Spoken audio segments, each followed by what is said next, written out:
All right, good evening, everybody. How's everybody doing? Oh, I love AJAX energy. That's great. Well, thank you so much for coming out tonight to the 2018 Regional Chair Debate. My name is Ryan Coelho, and I'm pleased to be your moderator tonight. Thank you. I've never actually got that before, so I'm kind of done actually. It's on video, right? I've been brought here by the town of Ajax as a third-party independent moderator and have no affiliation with any of the candidates nor anyone here in the audience, although the applause might for you. My role is to strictly ensure that tonight's debate follows the rules and protocols outlined in these following remarks. Before we begin, to avoid any disruptions, I ask that all cell phones are please put to silent, and just to show you how fair it is, I'm going to do the same. And also, please try your best to avoid movement in and out of the room once the debate starts, as it can be distracting for the candidates as well as other audience members. Tonight's debate series has been run and organized by independent volunteers to provide you with an opportunity to meet the candidates, ask them questions, and hear their ideas. And that's exactly what you're doing here tonight. You've taken the time out of your day to come out and get engaged in Ajax's future and to participate in the democratic process, to ask questions and hear the candidates' answers, and ultimately to make an informed decision when you vote at the end of October. So thank you for getting involved. Voting in this election is going to be easier than ever. For this election, there will be no polling stations. Voting will be done either online or by telephone, and you can vote anywhere, anytime from Monday, October 15th, starting at 10 a.m. until Monday, October 22nd, ending at 8 p.m. Please note that if you need help with internet or other extra help, there will be a small number of voter assistance centers available to help you with that. To learn more, please visit the Town of Ajax website or speak to someone in the room from the elections team who will be happy to answer any of your questions. On the topic of website, the video will be posted for this debate around midday tomorrow at ajax.ca/debates with an S. So around midday, you can check out this video if you'd like to review some of the answers. So with this in mind, please vote and encourage your neighbors, friends, and family to be as engaged as you are. Now let's take a look at an overview of tonight's debate, how it will run, and the rules that will apply. Tonight will be a formal, structured debate with rules of order. Some of these rules apply to the candidates up here, and some of them apply to you, the members of the audience.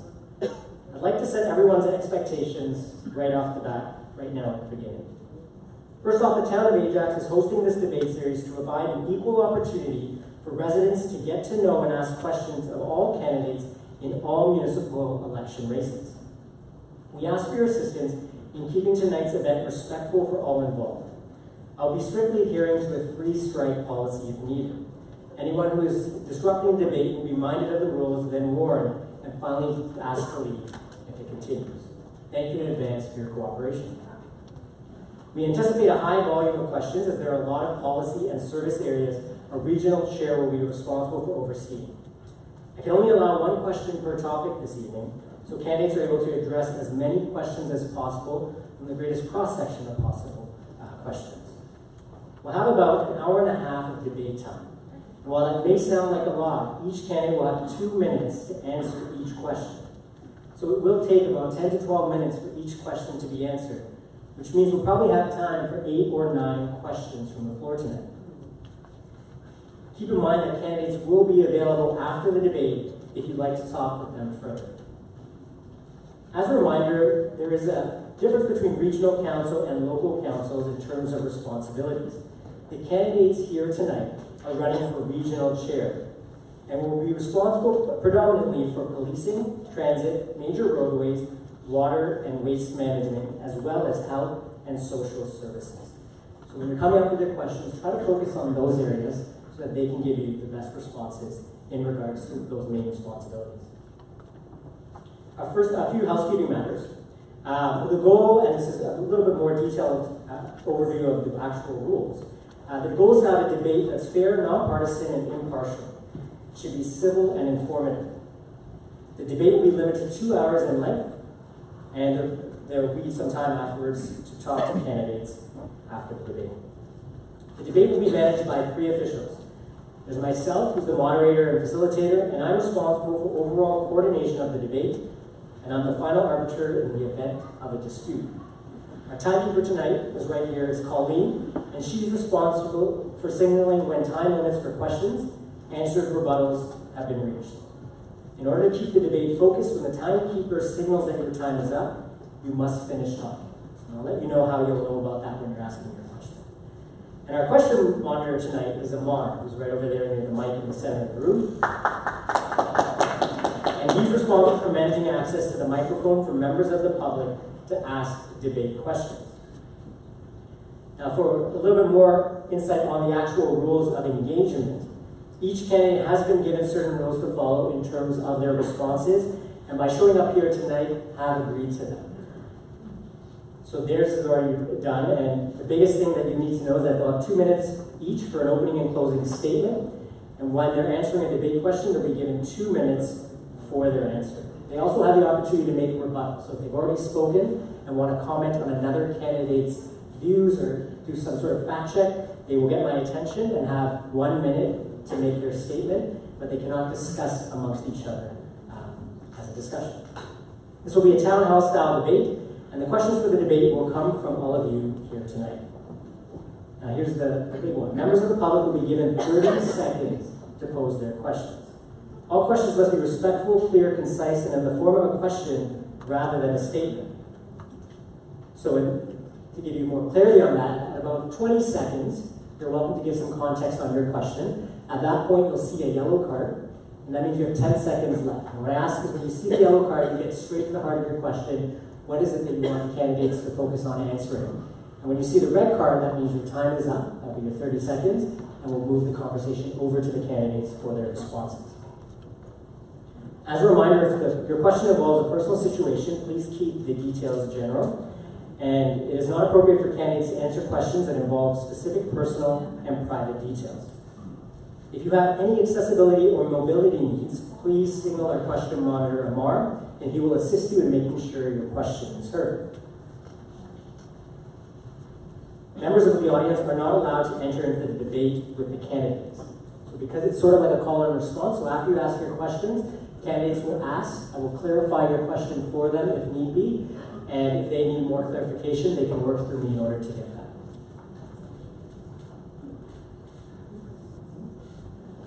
And when you do come up to the mic, I ask that you have a second backup question in the back of your mind. Depending on how many people get to the mic, there might be a queue, and we want to try to keep the questions to cover as many areas as possible. So have a second question in mind in case someone ahead of you already asked the question you had in mind initially. Now, does anyone have any questions about tonight's debate? Please. Can you ask a question in 2 parts?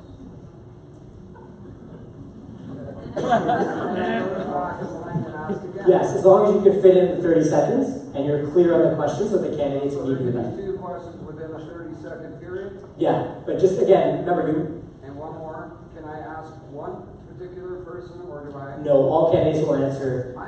No, that's great, thank you. It's just so everyone knows, so thank you for those. Hey, throw that guy over. I'm just excited that somebody actually asked the question during that period. Normally I just move on. So. All right, so now that all the formalities are out of the way, it's time for us to meet the candidates and hear their views. We'll begin with a 2-minute opening statement from each candidate. Earlier on in the evening, we used our high-tech system to randomly select where they'll be sitting, and they are in the order. They'll be starting to do their opening statements, starting with Tom and moving down to John Henry. And for closing statements, we'll reverse that order. So to kick us off tonight, we'll start with Tom Dingwall.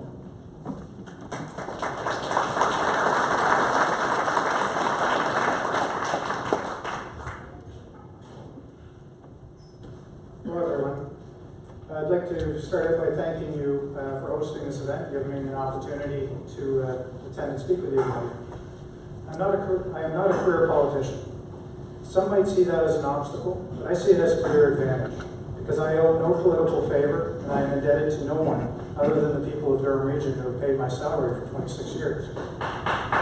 As a member of the Durham Regional Police Service, I have policed in every municipality in one capacity or another, whether on routine patrol, working in sexual assault and child abuse, leading homicide investigations, or while working in my most recent position as an investigator in professional standards, investigating and sometimes, unfortunately, arresting my own officers. I have dealt firsthand with the issues that politicians read about, and I have witnessed the struggles facing our most vulnerable citizens. I take on the tough assignments and I get results. Policing and politics are a lot more similar than you might think. Both are heavily entrenched in process and procedures. Both rely on leading large teams, and both are dependent on making evidence-based decisions. I have the demonstrated ability to take control of chaotic and volatile situations, to separate emotion, and find compromise and consensus. I have experienced diffusing situations and getting to the root cause of an issue. Most of all, I treat people with respect and I listen. I am not a dictator or a bully. I respect all people, and I know the importance of ethics and honesty. I've always fought for transparency and accountability and fairness, and I believe that past behavior is a predictor of future behavior. You have a real choice in this election. You can choose an establishment candidate who will maintain the status quo, or you can choose to allow someone with a clear set of transferable skills and a totally different perspective to challenge the status quo. Given the opportunity, I will listen, I will ask questions, and I will move Durham in the right direction. Thank you.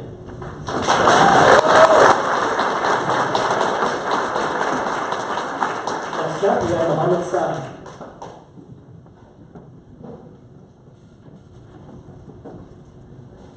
Hi, my name is Mohammed Sahi and I'm running for the chair.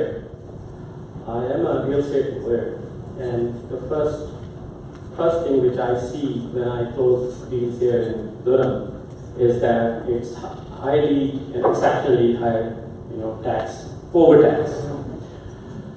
And that actually put me in a thought process that I should be the one who should say something about it, because I know exactly why Durham taxes are higher than the neighboring municipalities. And that is the fundamental reason that I stand here. Through my, the ideas which I would propose here tonight, I think those would be coming with the questions which I would hear, would start with having a different direction. Having a different direction for the region. Just suppose, I can give you a few examples. The best example which I have been repeating is that we spend too much money on security. While we can modernize security, we can have security with technology, and that can substantially reduce our costs. We can have modern, progressive municipal governance, but the problem here is that the chair has only one vote. So the chair does not have it does not have an overall authority on how the budget to be created or spent or how, so basically one vote and a position of someone who would convince to change the direction. Why can't we have a debate on amalgamation anymore here? Because the chair would not take part in the amalgamation debates, although I am a strong proponent that we can reduce our taxes to Toronto levels by instance if we are willing to go for amalgamation. So similar modern ideas, just let's have debate. Thanks for that. Next up, we have John Musson.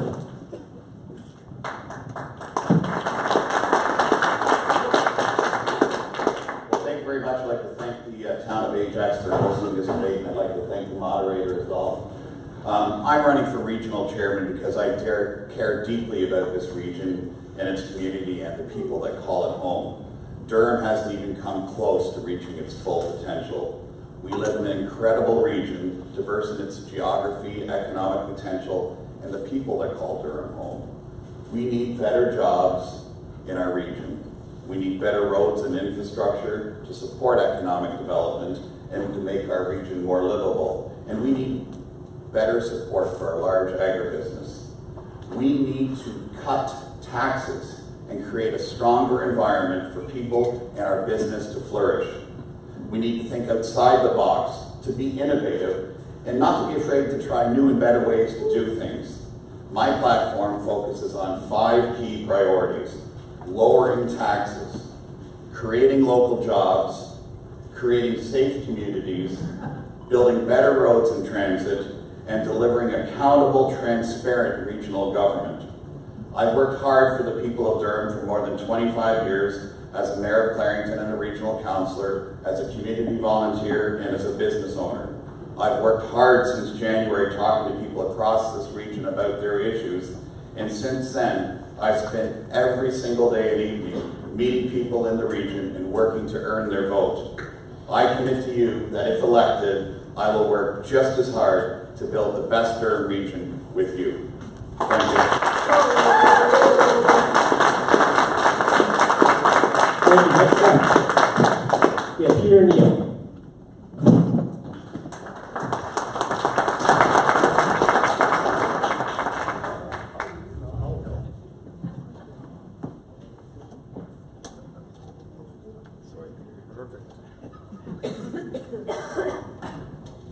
Hello, Ajax.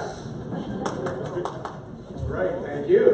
It's good to see you all tonight. This is one of my favorite stops on this big debate tour we're going on here. What's this, the third one today? The second one? It's my second one, the third one today. So we're having lots of fun anyways.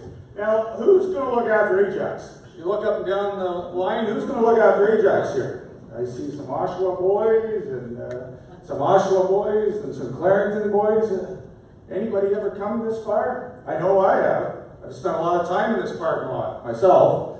4 boys and a girl in AAA hockey. I think I spent more time here than my wife in the winter's parking lot.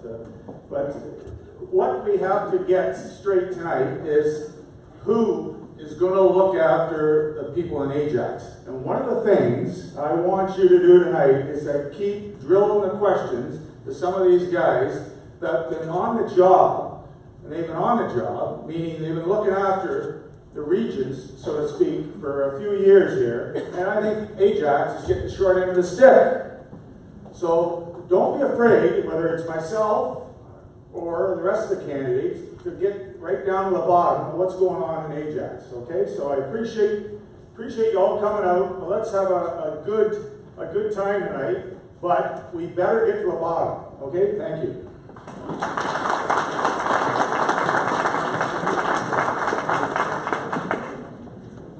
Okay, thank you for that. And finally, we have John Henry.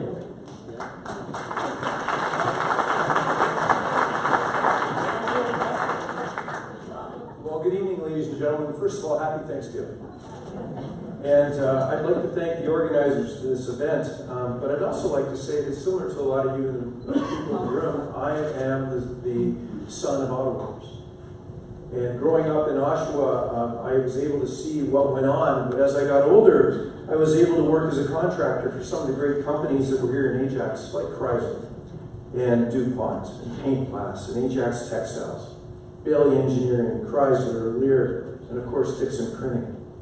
I'm proud to say that many of you probably know my father-in-law, retired Police Superintendent Ernie Barker, who was part of bringing the amalgamation of policing to the region. Or maybe you know my wife, Kathy, who had the Shoppers Drug Mart as her first store on Harwood Avenue beside Woken. You know, in Durham, our largest employer is agriculture. It employs 18,000 people. But you know, we have 10,000 people working in healthcare, and I know the passion that the people of Ajax have for their hospital here, because I worked with the former mayor, Bill Parrish, when you were losing your mental health ward at the hospital here in 2010. You know, we keep the lights on for 40% of the province, and we have a number of challenges as well. So our challenges are the opiate crisis, the mental health crisis, domestic violence, and homelessness. But we have opportunities. Our opportunities are removing the tolls on the 412 and the 418 and getting the employment lands back on the 407 and the 412 and the 418. Right now on the 412, the lands adjacent to the east side on Des Newman Boulevard are ready to create employment lands along the 412. What a great story for the region of Durham. An economic engine that will allow our young people to stay in our communities and get jobs, and then have their families raise their families in our communities. We have a real opportunity to be the next economic engine of the province of Ontario, with all the pieces of the puzzle coming together right now as we speak. Now it's our time. Let's work together to build a better Durham region.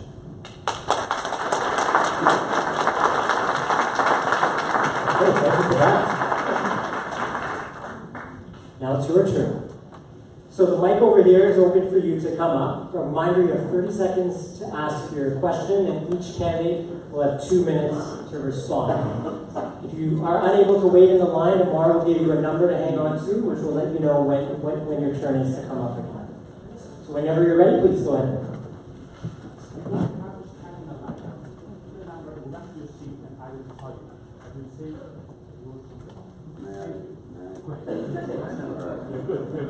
Okay, do I get to do it too? No, I don't. Do I? No? Go ahead. Go ahead with your question. 30 seconds, right? Yes. Okay, I've lived in Oshawa for 30 years, most of my life, as a builder, renovated homes. I've seen downtown, everything else. We have an epidemic of mental health and homelessness in Oshawa. I can't speak to Pickering or any of the other places because I haven't lived there, but I have lived in Whitby at one point with a house and Pickering. Both my sisters are in Pickering. How are you going to relieve the burden of the homelessness and Oshawa stuck with all the meth clinics? Is each one going to get a meth clinic, or how are you going to do this? So you want to know on the specific question is on the homelessness? The homelessness, what are they going to do, and what are they going to do about, obviously, the drug problem we have? Getting people clean, what are they going to do? Okay, thank you for that question. We'll start with Tom.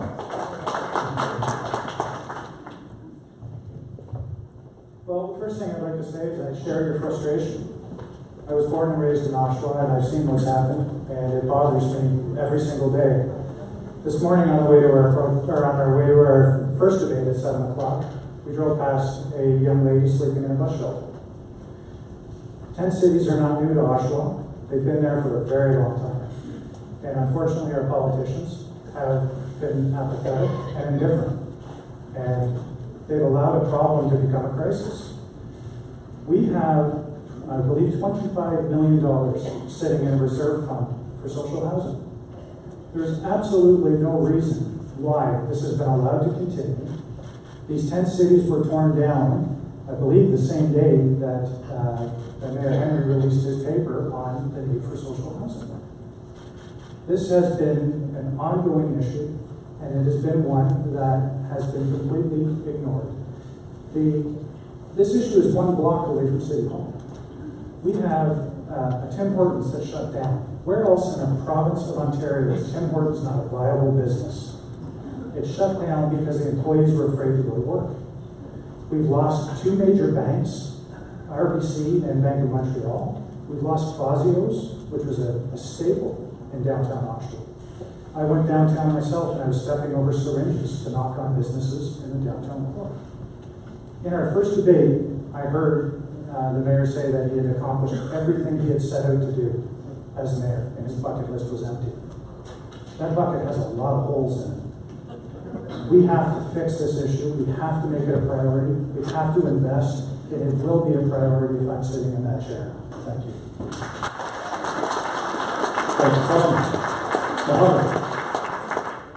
I think we have to be honest here that the problem is not just with Oshawa itself. The problem is that we have become a magnet for people with lower income, and they have moved to Oshawa. That has become a source of, it is as if we have become a magnet of some kind of social debate. And I know the reason. The reason is obvious, that we have been sticking with the industries of the past. And we have made Oshawa a town of 1 industry or 2 industry, and that has actually reduced all other businesses to nothing. And the only way forward is that we let new industries come in, we let new money come in, we let private investments in housing. We have a lot of co-ops, we can invite them and they can actually give us surplus housing. But it will be, and to be honest, the chair can only lead the debate. We have only 1 vote at the table. So everybody else has to agree to some kind of solution which is catered for Oshawa, and that will be coming easy. And of course, mind you, if you want solutions, you should know that we would be raising taxes. So taxes is the back end of every problem we have. So I propose that we let private money come in. We have new thinking where we invite new industries and not subject our region to one industry, the car industry we had, and now it's industry of the past, and all of a sudden Oshawa has fallen from the cliff. And why it happened? Because we relied on it. We have to know that modern cities rely on diversity of industries, and that is the only way forward. Thank you, Mohammed. John? Yes, thank you, Mr. Crothers, for your question. And homelessness is not just an Oshawa issue. I actually hosted a roundtable of community agency experts to learn more about the issue from those people that are on the scene first and deal with it. And there's 7 hotspots in the Durham region. 5 of the hotspots are in Oshawa, 1 in Whitby, in downtown Whitby, and 1 in Ajax. And the one in Ajax is a homeless hotspot, is in and around the Harwood Plaza. So when we had, this was a non-politicized roundtable. When we had the roundtable, we came out with 3 things that these community groups wanted to establish. They wanted to create an umbrella organization where they all can reach and all can sit down together on a monthly basis, and we can actually sit down and using the region's services as well. They wanted to visit the best practice for homelessness in Ontario, which was actually in Hamilton, Ontario, which was used as a best practice model.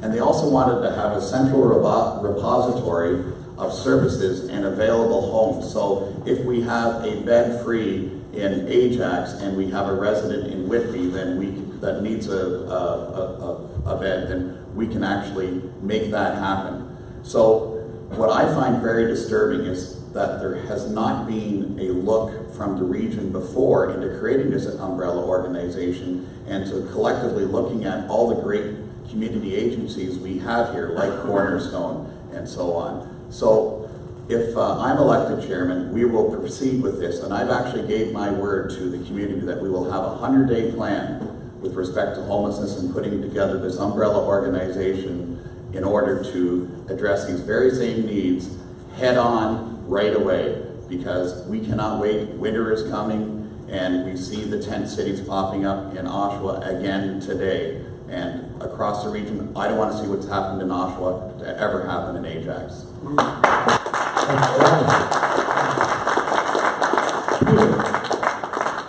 I was just out in Calgary, and one of the things in Calgary I noticed was the homelessness. There was a lot of it, especially downtown. And I was reading constantly how they're looking after it. And it's a dilemma, and it's true. It's what everybody's saying up here. It's all over. Okay? Now, if you're talking about mainly Oshawa, you're talking about mainly Oshawa, Ken? That's the problem? Well, that's where I have my house right now, but I've lived all over Durham. Okay, thank you. Keep going, Peter. Yeah. So we have the mayor right next door to me here. So I'm sure we're going to get some good pointers here on this, because this has been a common problem.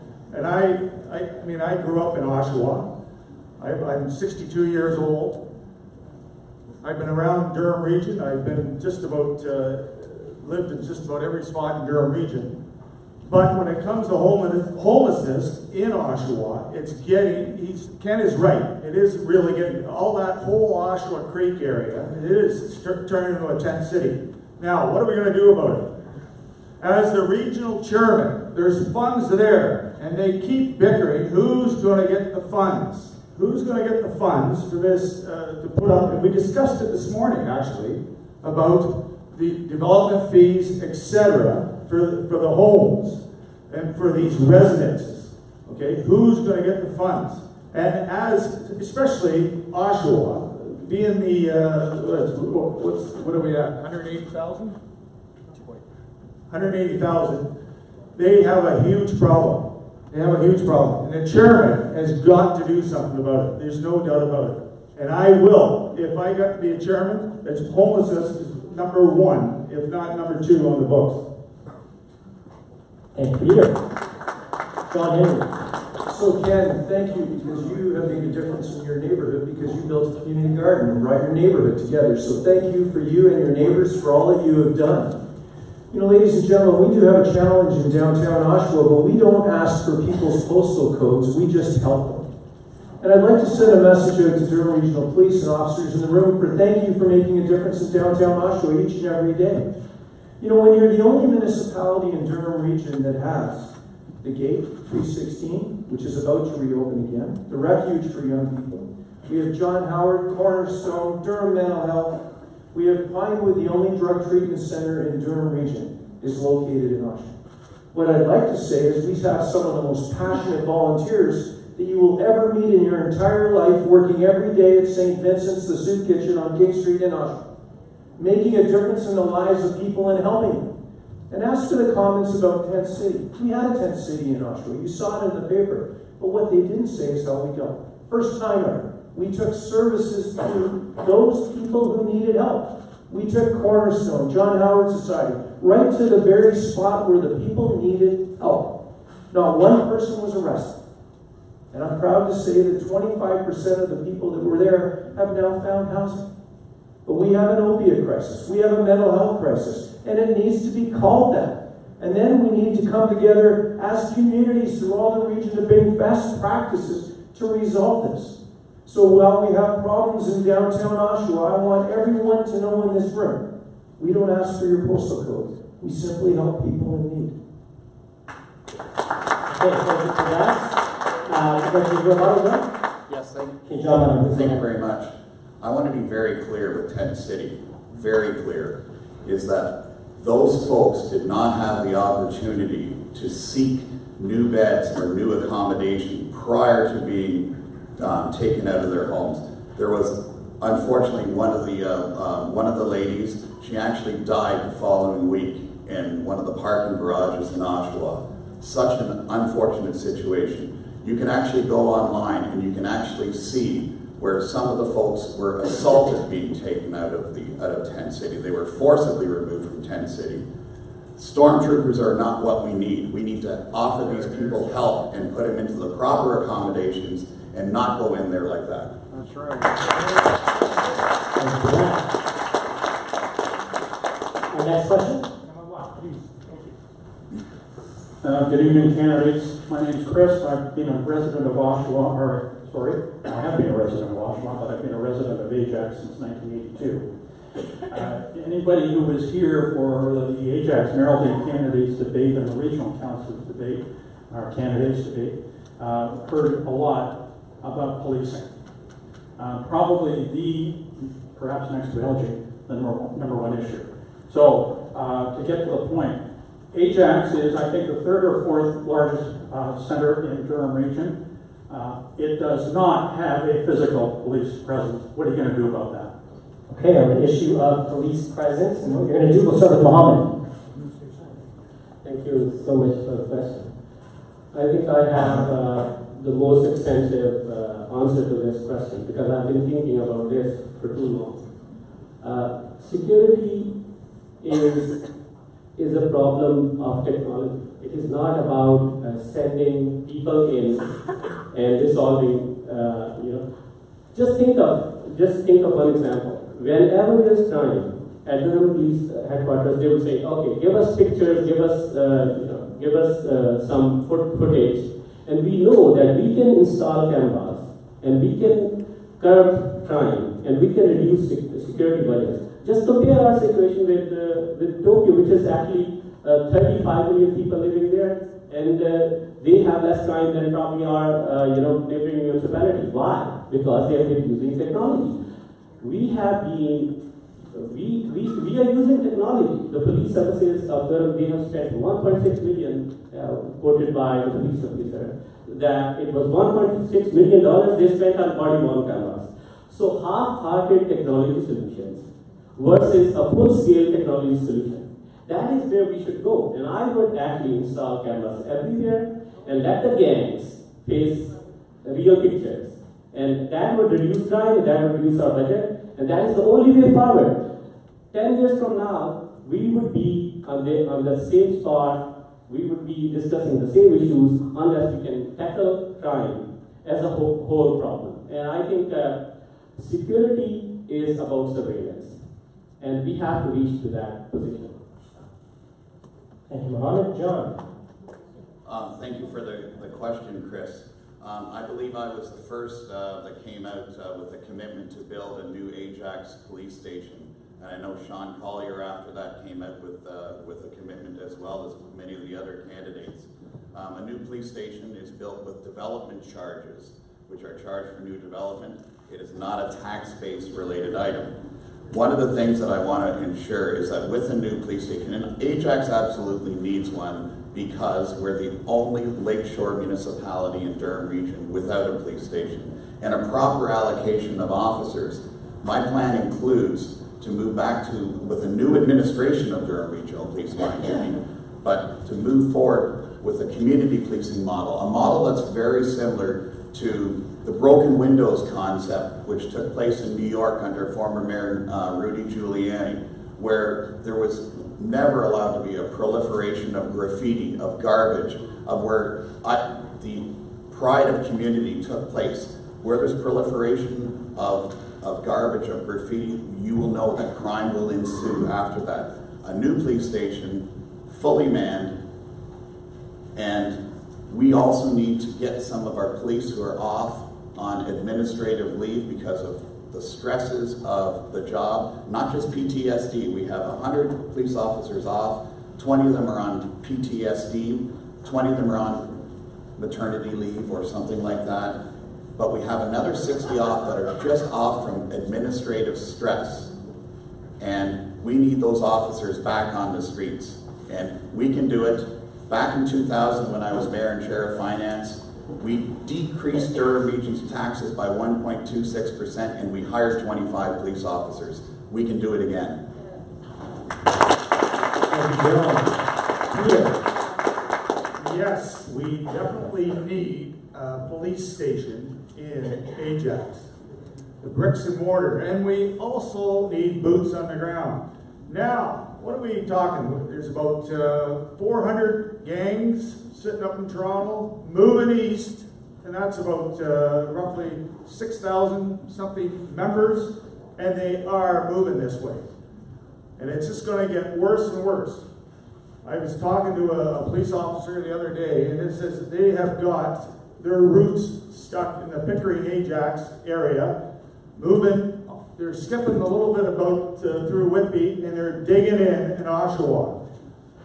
So we got to do something. Now, how are we going to do it? Okay, we have funds again. There's funds allocated for a police station here. There's also funds allocated for another one in Pickering. What is there? Something like $36 million sitting there. So we have to get moving on it. Okay, we can't sit there and debate all the time that, geez, how many gangs are coming, or how many police officers. We got to start doing it. Because all of a sudden it's going to be front headlines, just like out in Toronto. It doesn't, what good's going out to a restaurant if you can't cross the street? You're going to get shot. It's a huge priority. And I welcome, that's a perfect question. I'm glad you asked that tonight. Thank you. John, great question, Chris. And first of all, just so you know, it takes 4 years to build a police station. I can tell you that because from 2010 to 2014, I sat as a member on the Police Services Board, and we brought forward a plan to build a new training center. It took approximately 4 years. A new police station took approximately 4 years. It took almost 3 years to bring the new radio system in that brought our communities all together, because at one time, a police officer couldn't talk to a firefighter on the radio system. You know, at one point during 2010, we had 100 police officers return to Durham Regional Police from nuclear protection duty, which actually gave us more police officers, almost. So our normal allotment at that time was 871, we're now at 875 or 876, but it was about 100 more police officers on the road. So those 100 officers made up for the 13% of officers that were off because they got hurt or were on paternity leave, or because they were off on holidays. What you need is more feet on the ground, and that means you need more officers, and that can be done right away. You don't have to wait 4 years for a station to be built when you can put officers on the road. It's about working with the Police Services Board to get it through the budget of the region, and as your chair, having that understanding of how the Police Services Board works, I'm prepared to do that. But the first step is to get boots on the ground, and then you look at what you need to build to service that. But that can happen right away.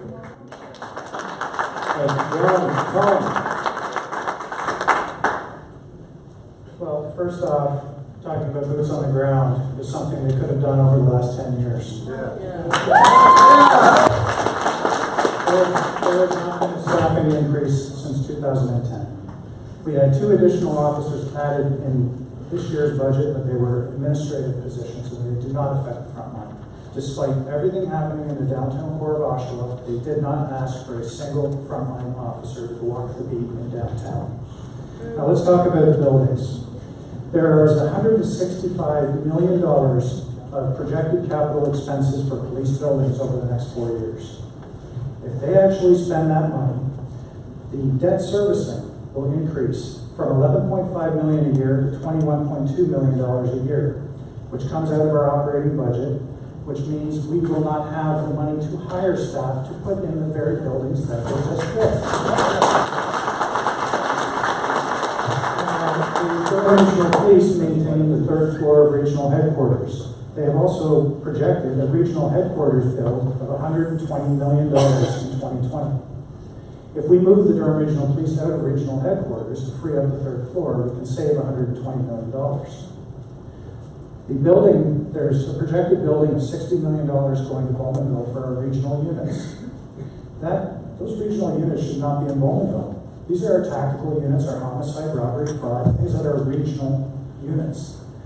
They should move that building to the Ajax-Whitby border. It would accommodate a new building in Ajax, and we would have regional units central to the region where they actually belong. These are decisions that are common sense. Saying we'll bring back officers off of stress leave or maternity leave and do a broken windows policy. Broken windows target the most vulnerable people in our society. We have to take a different approach, get officers hired, and actually deal with the issues. Thank you, Tom. This is your final rebuttal.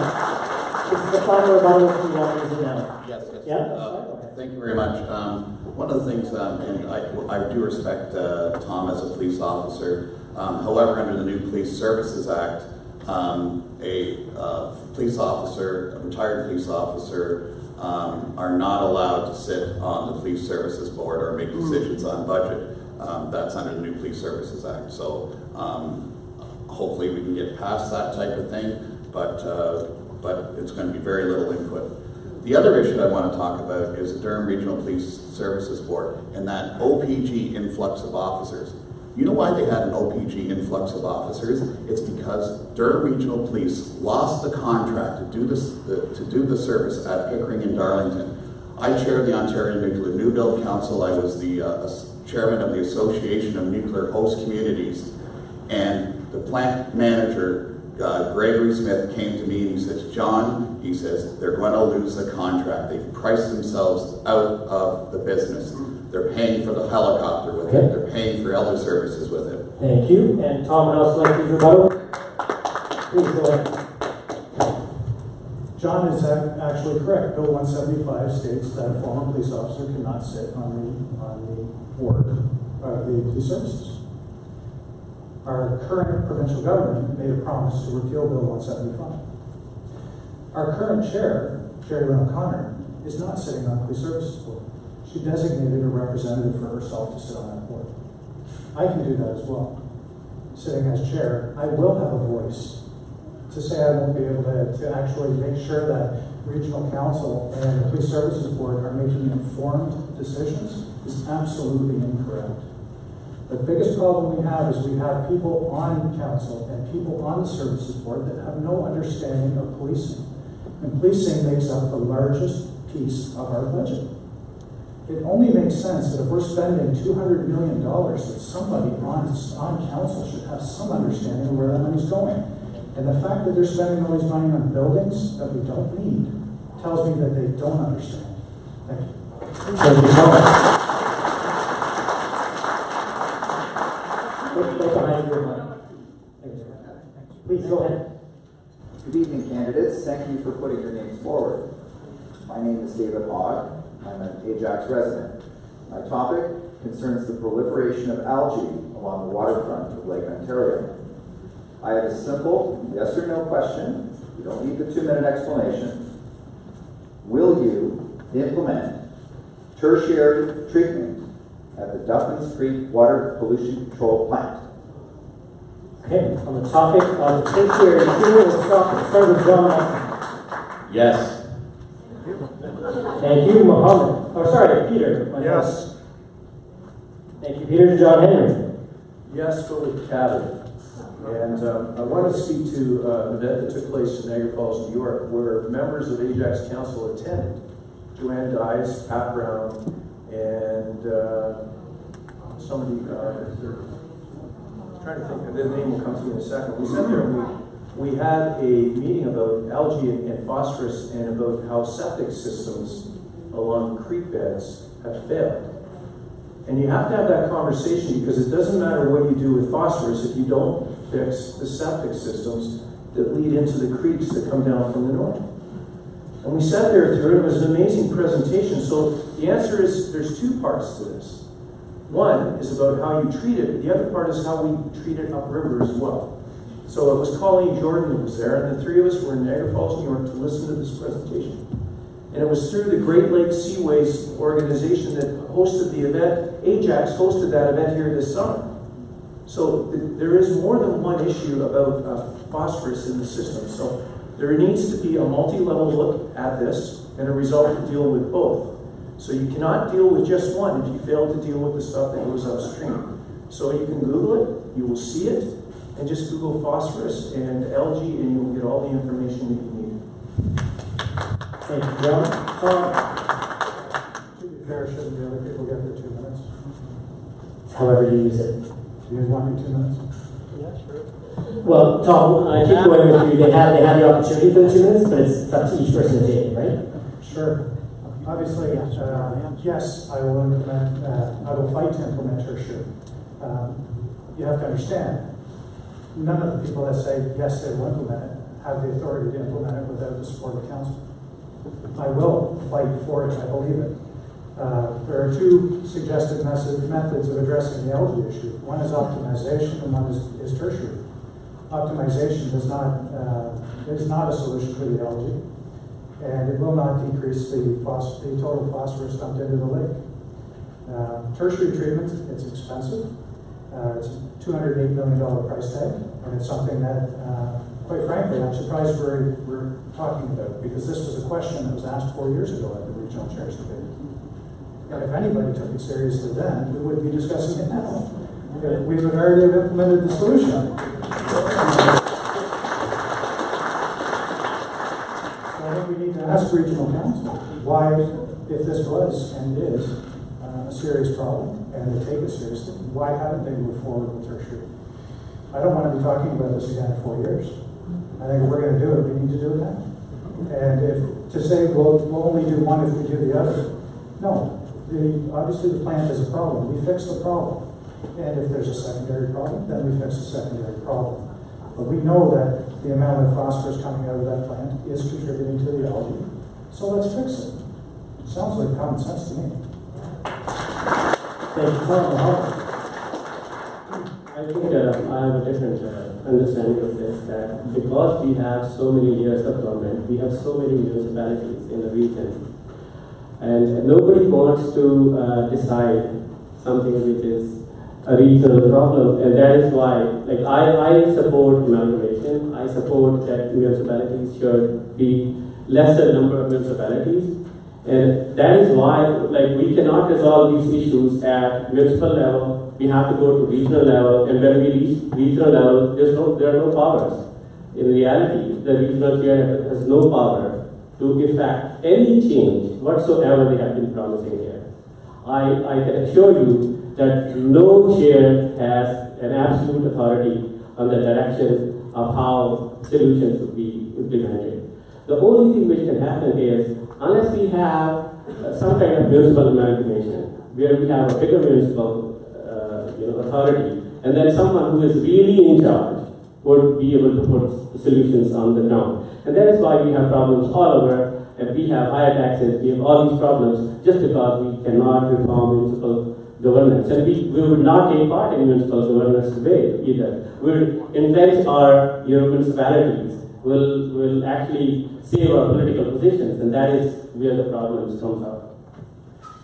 Thank you, Mohammed. I'm going to make an exception for John and Peter. I'll give you a minute each. My only request is that you don't make a comment about any of the other statements, but rather a straight comment to the question at hand. I'm just going to honor the questioner's request. He asked for a one-word answer, and I gave it to him. Okay, Peter? I'm the same. It's good. Great, thank you. Next question. My question.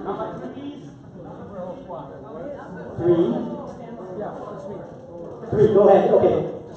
Oh, you just answered? Okay, so 4? Number 4, please. Right behind you, Mark. There you go.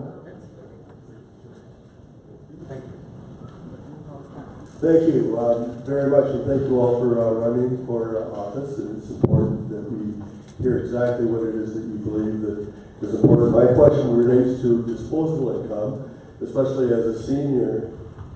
Seniors in the crowd and seniors in the region want to know what's going to be left after taxes. So my question goes to accountability, in particular how we can trust the process. In particular, like an Auditor General or Office of the Auditor General. Coming from Oshawa, we saw Oshawa Fire's Auditor General in the Office of Auditor General back a few years back, and I want to know if you all would hire a new Auditor General. Thank you. On top of hiring a new Auditor General, we'll start with Peter. What's that? Auditor. The Auditor General. Auditor General. Being the oldest one up here, I'm 62 again. Okay, these are all young bucks sitting here. And I understand a little bit about the senior problem. We discussed it this morning.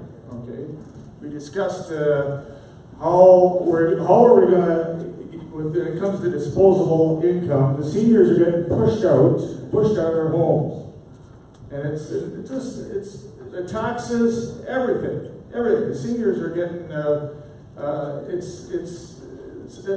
in North Whitby. There's some of the seniors there. They're paying $12,000 a year in taxes on small bungalows. And I understand the problem. My parents had the same problem, and I'm running into it myself. So I understand. We have to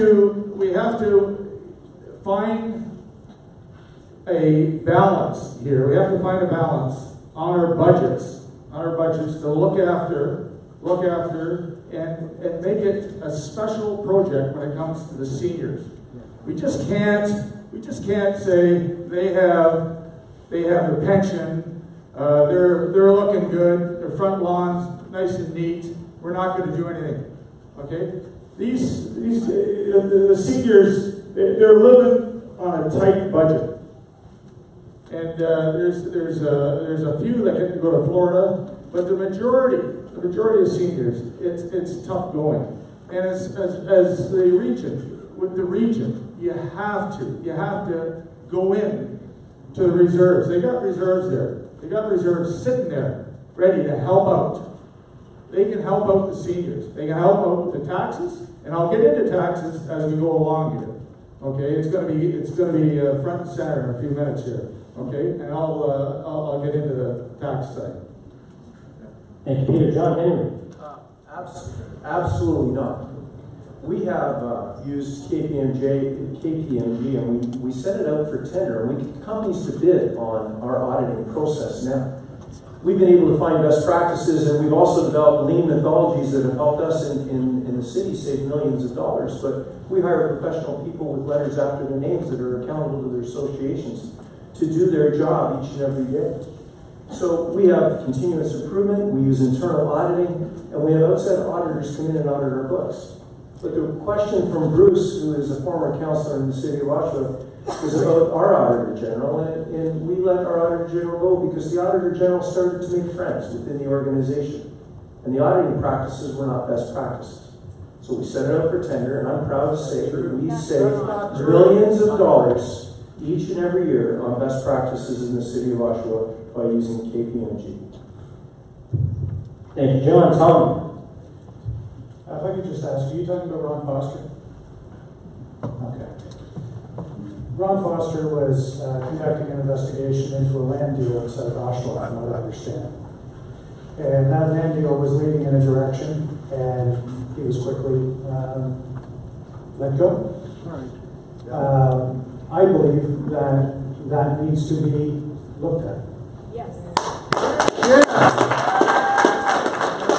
I think any time you have somebody conducting an investigation and the person being investigated has the opportunity to fire that person before the completion of their investigation, there's a problem. Now, I believe in transparency. I don't believe in hiding behind freedom of information requests. I believe that we should have a final answer to this discussion. Was there something untoward? I don't know. But I believe we need to put a period at the end of that story and find out.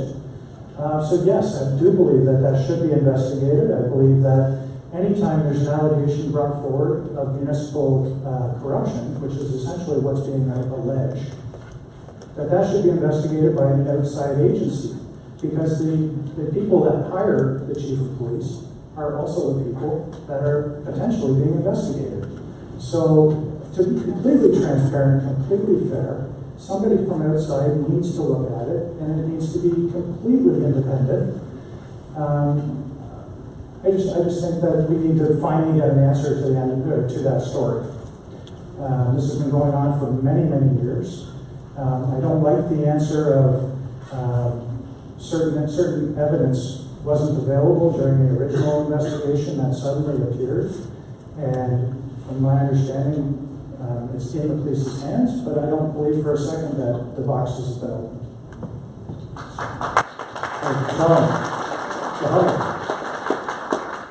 To be honest, I've never doubted the integrity of anybody who would be running for municipal positions.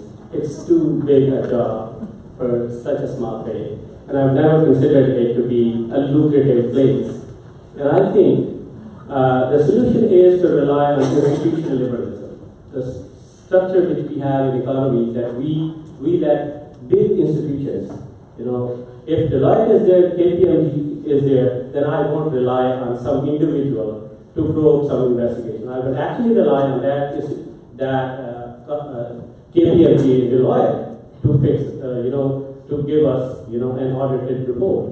And I actually do not believe in witch hunting, and I do not believe in, political fight, and I do not believe that this is the only problem which we have in our region. I think the real problem which we have is that we do not rely on those big organizations helping us do audits. Why do we have to create another auditor's position and pay him hefty and not rely on the auditor's report which can be created by KPMG Deloitte? I don't understand the problem here.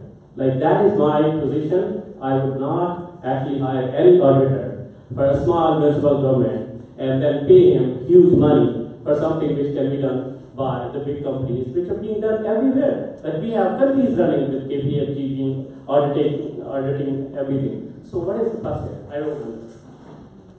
Thank you, Mohammed. John Hudson. I fully support hiring an Auditor General for Durham Region. The Auditor General, Ron Foster in Oshawa, saved them $3 million over the course of 3 years and paid for his office.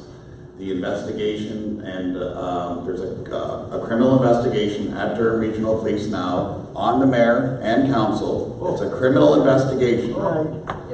And Mr. Foster, I understand, is going to be coming out with a lawsuit against the mayor and council as well. So this is going to be 2 investigations. But let's get back to the real issue. An Auditor General finds efficiencies. KPMG are simply doing an audit under generally accepted accounting principles, as anyone that has Accounting 101 fully knows. We've got auditors, Deloitte, we can bring them in. But an Auditor General reduces duplication and finds efficiencies within government. That's what we have to do in order to cut taxes, in order to make sure that seniors can still live in their homes, and in order to cut taxes so we can bring business into Durham Region who are afraid of the tax bill that we have right now. So I am fully in support of an Auditor General. It's going to be one of the first things on our agenda because it's going to help cut taxes, and I just hope that the other issues work themselves out the way they should. Thank you. John Henry, would like to use the water, please go ahead. So there was a comment a minute ago about my integrity, and it's a little upsetting. So prior to coming here, I had a criminal records check done and a Bellingham sector check done. I have it here for anyone to see this. This has been going on for a while, where people have accused me of being guilty of something that hasn't happened. So I have my criminal records check with me. Join the crowd. We'll make it public so that you can see it. But more importantly, you know, this has been an interesting campaign, and I'll leave it at that. But you know, if you're going to talk about our Auditor General in the City of Oshawa, I want you to be aware that as a member of council in 2010, I didn't support having him come back because he wasn't a very good auditor. And a recorded vote that is available on the internet. So when I was the only one that did not vote to bring him back, it wasn't because he was doing what I thought was right. We had an Amoresco issue with the city, an energy retrofit audit that had just gone awful. Okay, thank you, John. Now, before you go, as we hit the 1 hour mark, I understand the emotions might be getting high or bubbling because it's a big decision. And I just want to remind everyone, it's fine if you express, just be cautious of not disrupting anyone when they are speaking. And remember that everyone's giving their perspective, and it may not always align with what you're looking for, but that's just the perspective that they have to offer. So when it comes to voting time, that's when you make your mark, okay? So thank you all, you're doing great. Yeah, thank you. Please go ahead. Evening. I'm from Curtis, Clarendon. Clarendon dropped to 31st in money since 2018 best places to live, in comparison to having been 20th in 2017. This sharp drop can attribute to our degradation of air, water, and soil quality, and extreme wind conditions due to the incinerator emissions, and effect on our natural environment by the construction of Highway 418 and Highway 407. 18 hectares of provincially significant... So if I can ask what the question is for the candidate? I'll have to read the statement so you understand the question. So we have a time limit that was announced in the beginning, so if you can just tell your question. What I got from there was the pollution from the incinerator, so what's the question in regards to what you're trying to do? Because we have now flooding or drought and so on, and water level in our wells dropped, and nobody wants to fix it.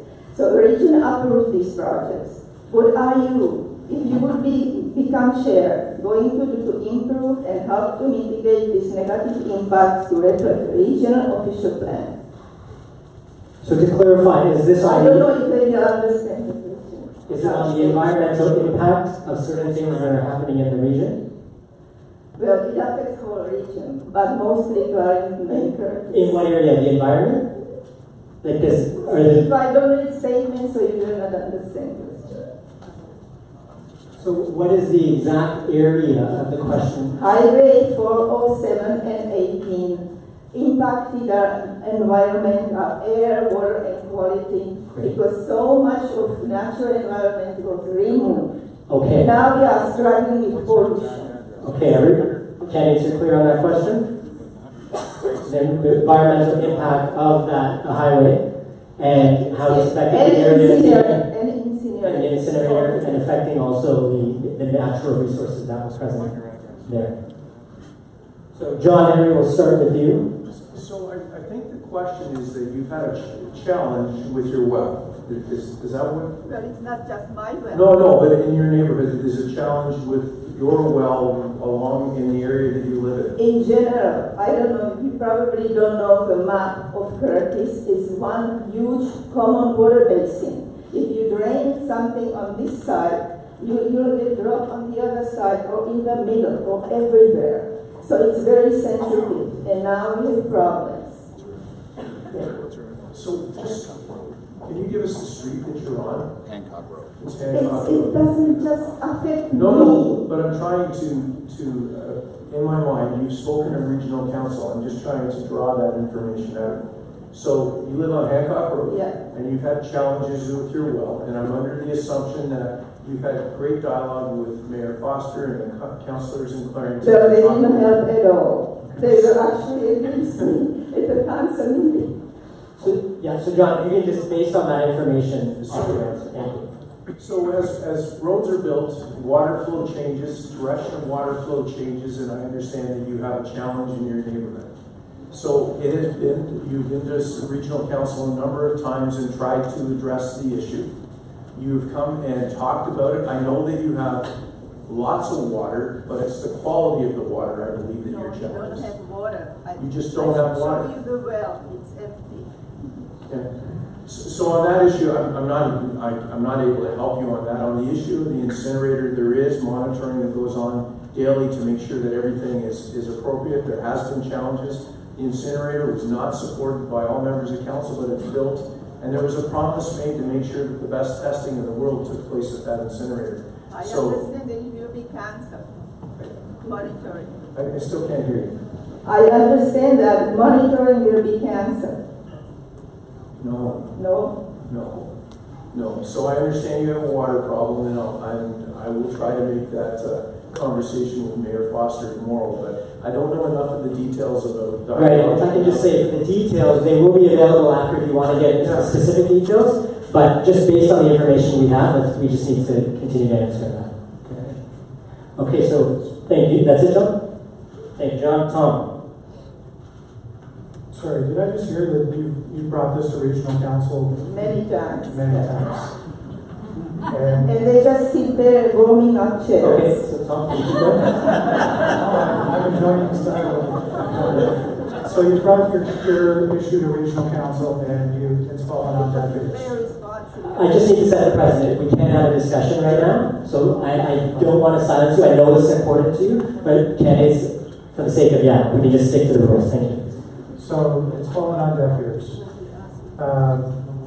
Obviously, if this is impacting you and it's impacting your whole community, this is something that needs to be looked at, needs to be looked into. And obviously, if you haven't gotten the response that you deserve, that's a problem. And we need to fix that clearly. I don't know what the solution is, but I certainly know that somebody should be looking into the problem. As far as the incinerator goes, we have testing. We have ongoing testing. It's actually I visited the incinerator, and the testing is actually very detailed. There have been times that it's been in excess of the set limits. The ministry sets the limits. There's nothing that says that the region can't set better limits. And there's nothing that says that the region can't implement a secondary filter system on that plant. It's a matter of money. Now, from what I understand, it would be $40 to $50 million to do that. We use $30 million a year from the gas tax to pay down the existing plant now. And it will be paid off in 2 years. So if we prolong transferring that gas tax to the plant, we would be able to pay for upgraded filter systems that would actually reduce the emissions to an even lower level. Thank you, Tom. I think there is a reason that environmental issues are federal issue, because we know that environment is you cannot actually monitor the water flow when municipalities are expanding. We have sprawl here. We have new developments.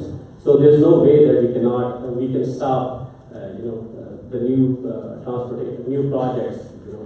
So I think the only thing which your concern should be that you should have been given an answer as to why it is there. And I think if there's something which is beyond the municipal government's authority, they won't be able to fix it. It's not like we have humans living in municipalities for a reason, because they want to socialize. There's no way that you can stop people having houses, and we would be building new roads. So I think in environment the most we can do at municipal level is we can have some bylaws like stopping the use of plastic bags, having some studies before where the roads are to be built. So these are the minor things which we can do, but environment is a provincial and a federal issue, and I think there's no way that we can really resolve this issue. Thank you, Mohammed. John Martin. Thank you. Thank you for the question, Libby. And for those in the audience, Libby is a true environmentalist. When I was mayor of Clarington, she was in on many issues. We were probably some of the people that sat in the chairs and didn't make decisions as well for her, but she is a true environmentalist, and she knows the environmental matters better than probably all of us up at this table here. One of the things that I'm concerned about is the cumulative air quality in Durham region, not just from the incinerator. We have Gardoa Mariskill. We do have some air quality issues in Durham region. So one of the things is, one of the largest producers is St. Mary's Cement, one of the largest producers of CO2 emissions. What they're doing now is they've introduced algae into the stack, would actually eat some of the CO2. It's a really, they've been working on it for about 10 years. They've got to a state of perfection. They've got funding from the Ontario Centres of Excellence, and they're moving forward with that type of stack emission technology.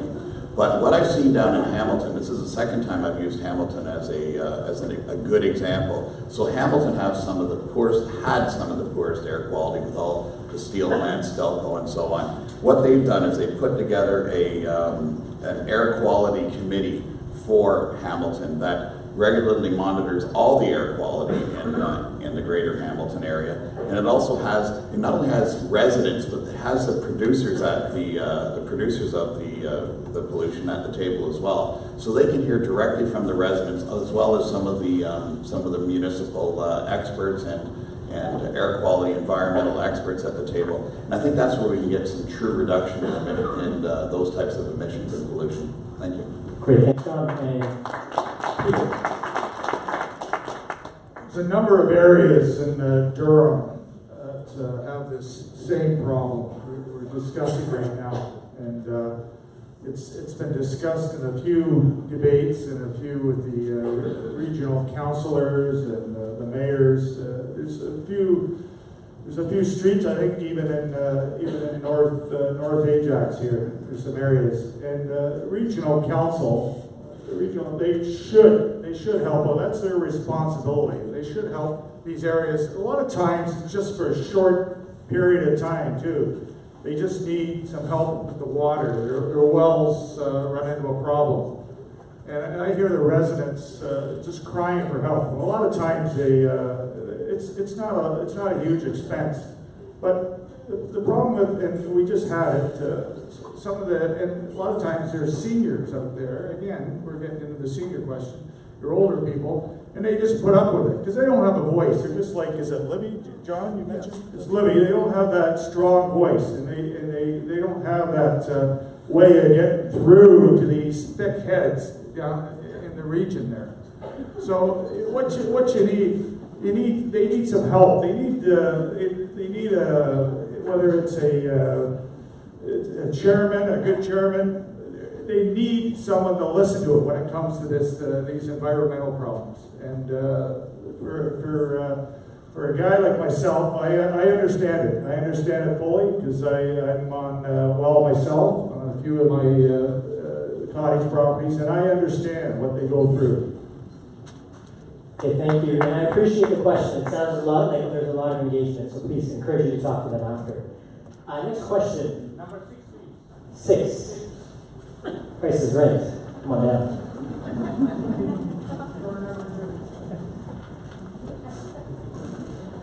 And Mark, can you just fix the mic and boot up a bit?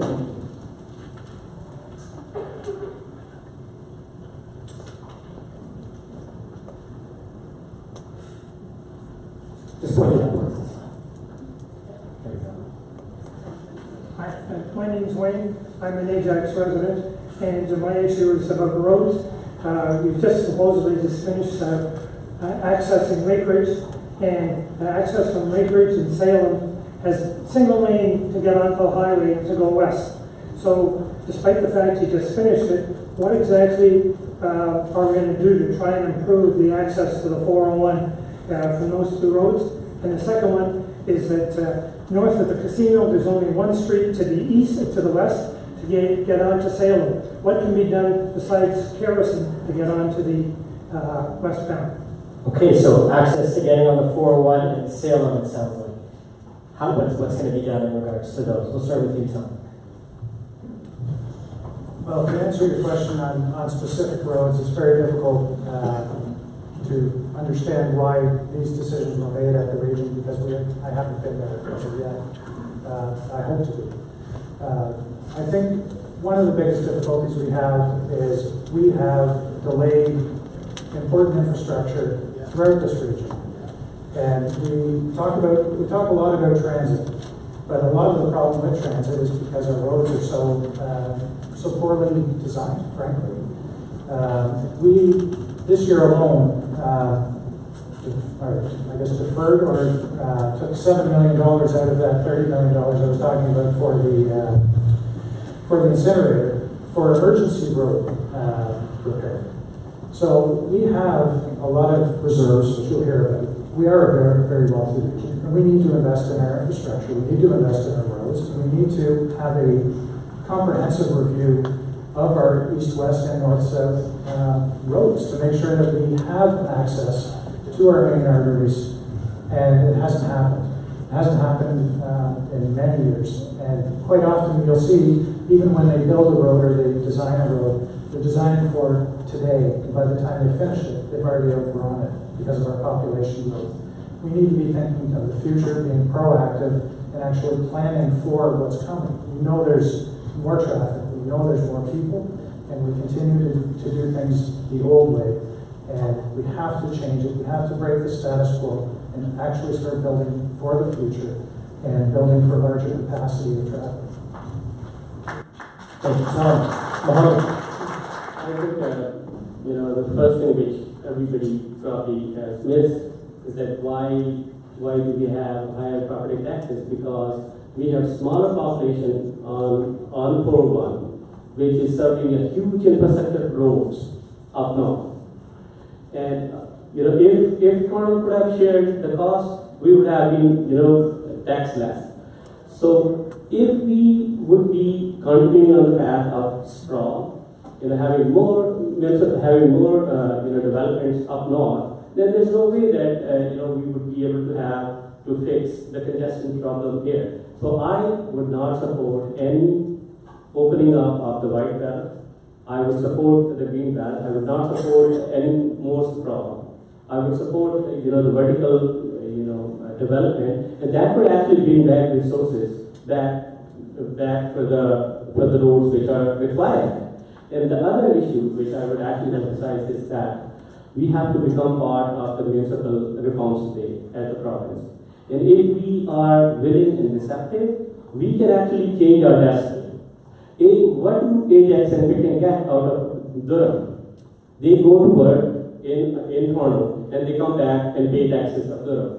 Why it happens? Because they don't understand that it's the municipal reforms which is actually putting them away, and then they have to pay for the roads up north.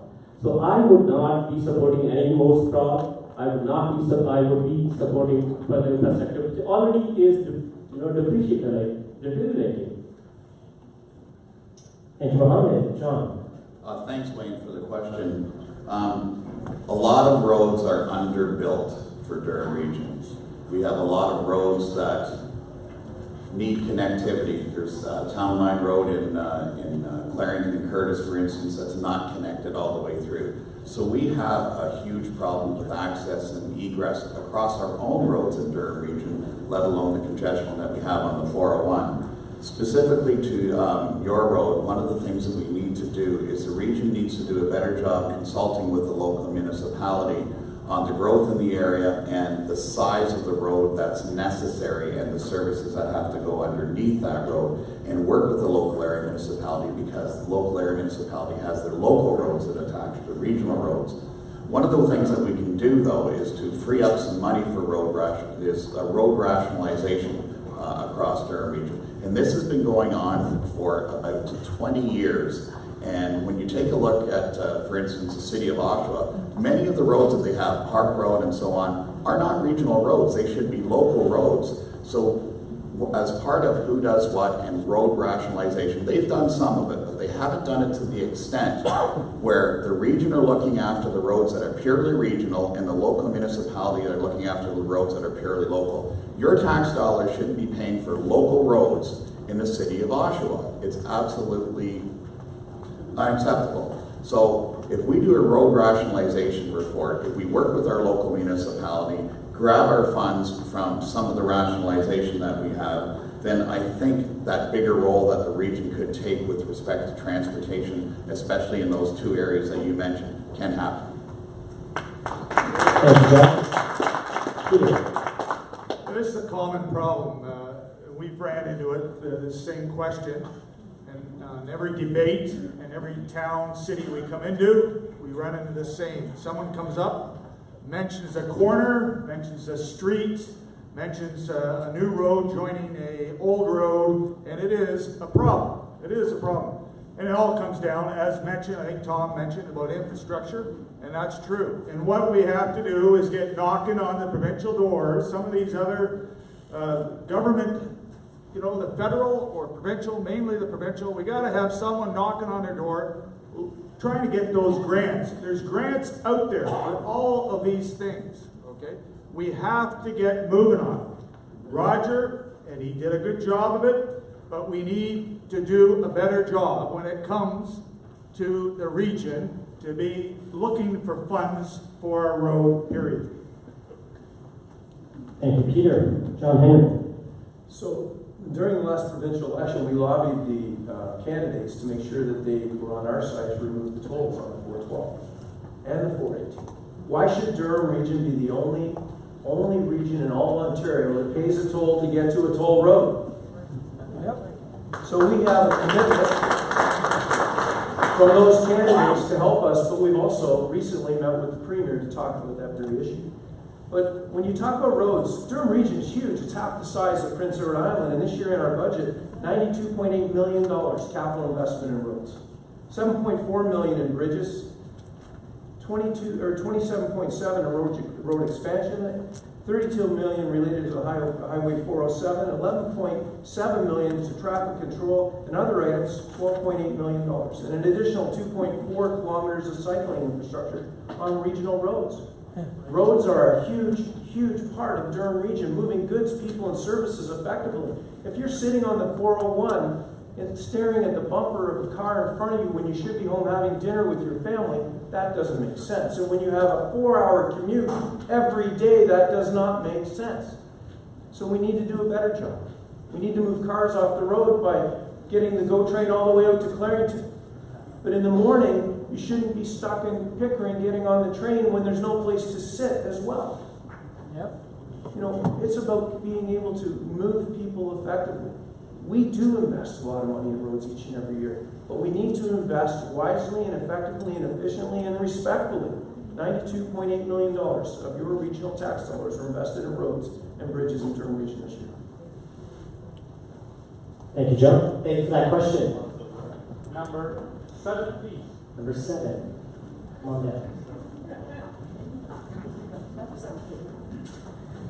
Public transportation is really key for economic growth, but it's also very important for our students and our youth. 9350 is just too expensive for most of our youth to pay for a bus service that is continuing to decrease. It takes an hour and 35 minutes to get from South Ajax to basically middle of Oshawa. It takes an hour just to go 7-minute drive in Ajax. What are you going to do to help our students and help with our transportation? Okay, on the issue and topic of students and youth and public transportation, and in order to help them, we'll start with Mohammed. Hi.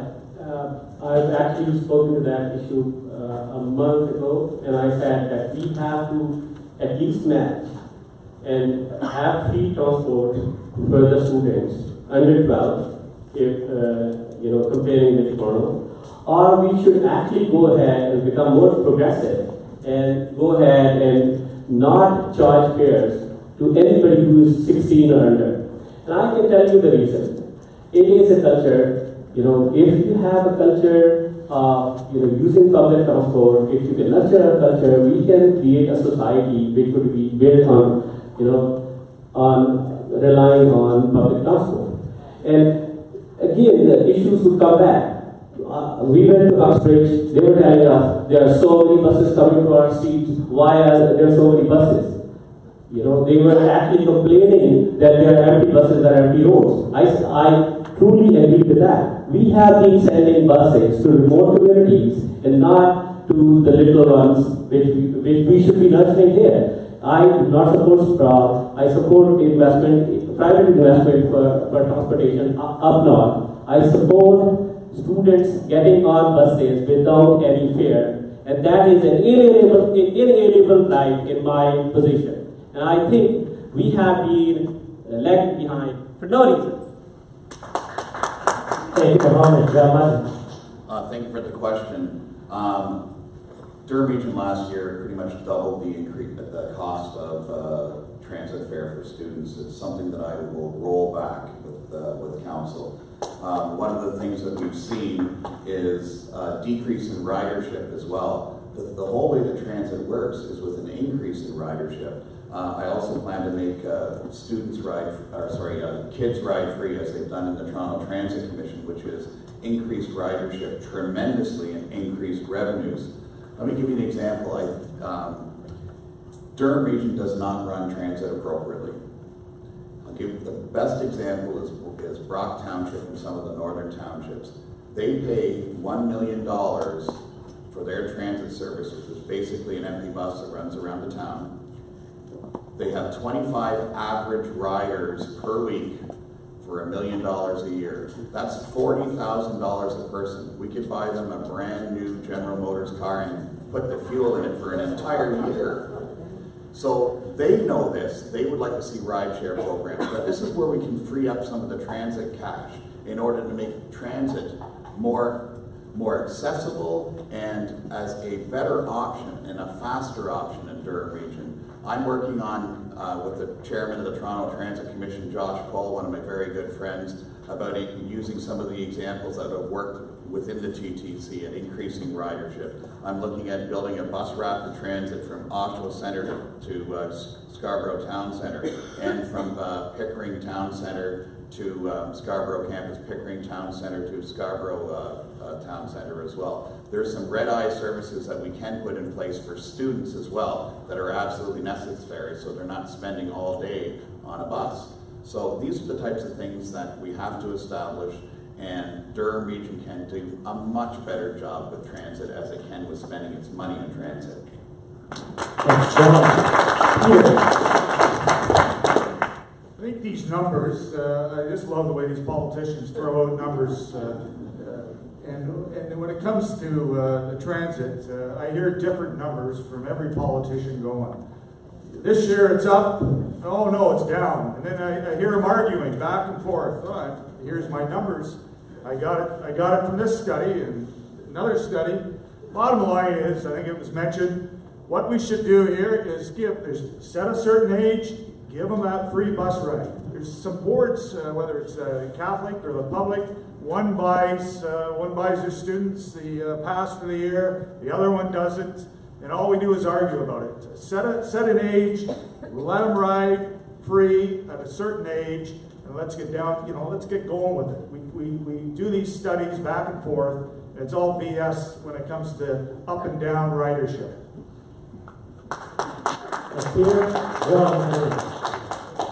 So Peter, just to make it clear, I'll give you a couple more numbers. So the Pulse route, you see the buses traveling through the region, leaves from Mary Street in Oshawa and gets all the way to the Scarborough UT campus. The bus runs approximately every 7.5 minutes, and we move 1.4 million people along that route. What we need to do is look at how we can extend that route out past Mary Street into Curtis and then ultimately into Bowman. The Simcoe Street corridor, moving students effectively through Oshawa up to the university and college, moves approximately 840,000 people up the Simcoe Street corridor. The two best bus routes in Durham Region happen to be the Pulse and the Simcoe Street route. As we canvass doors throughout the region, in the top 6 issues that come up, transit ranks in about the top 3 because of the challenges of transit in the north, trying to manage that. We do a really good job moving people down here, and we have really big challenges in the north trying to move people effectively and efficiently. We have programs in universities where the student's pass is included in their tuition, but we don't have that program in the high school system.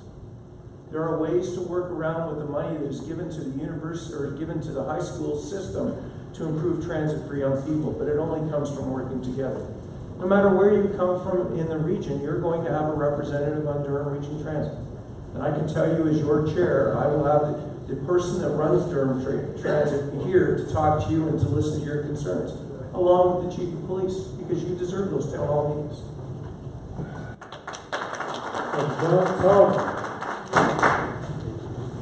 Well, I think you've heard that we do a great job of moving people with transit in Oshawa.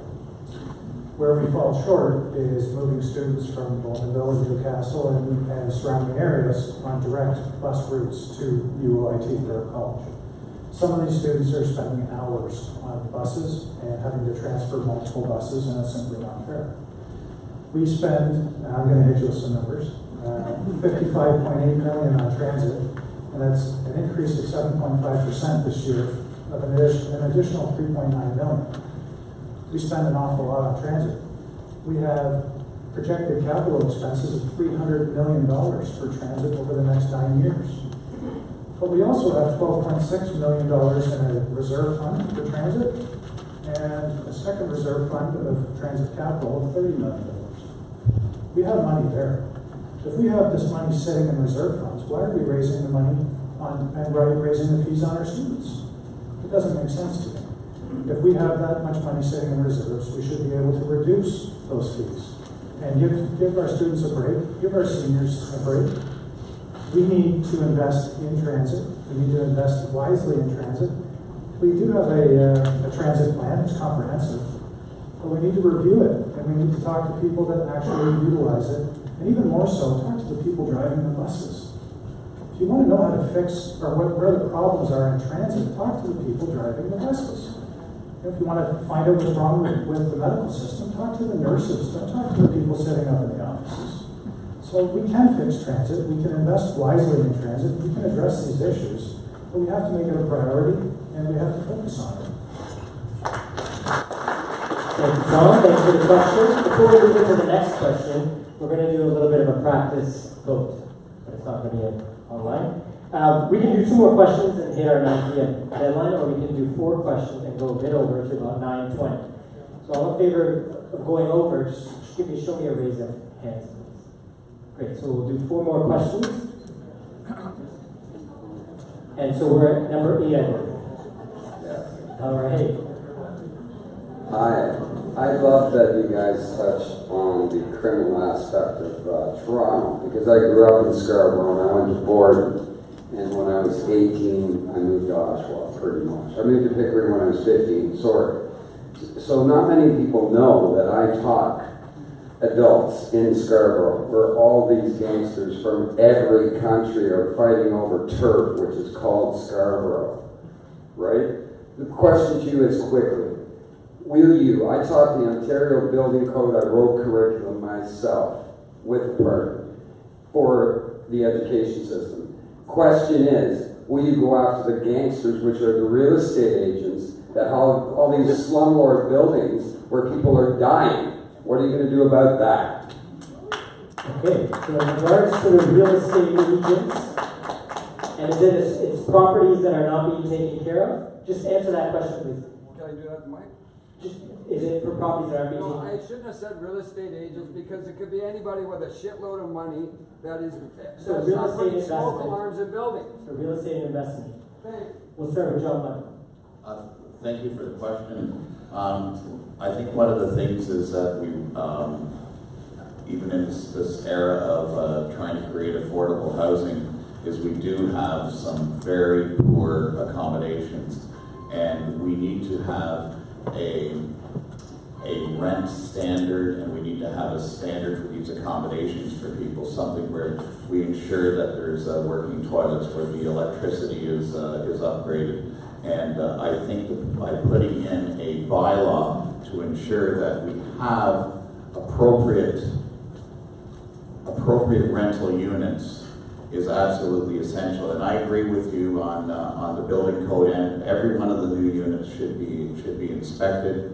They should be built by a certified, qualified tradesperson, and only then will we know that we've got the proper type of facility. We've seen some fires in some cities across the Durham region from where there's been improper rooming houses and improper rooms, and that's something that is extremely sad, and we have to make sure that the new affordable housing that comes into place and where there's rental, that it is safe for every resident.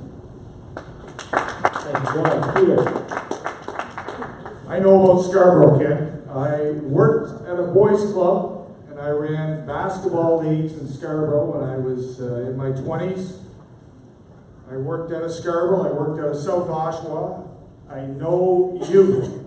If there's anybody here at this table or probably in this room, I know youth. And I've worked with youth. Okay?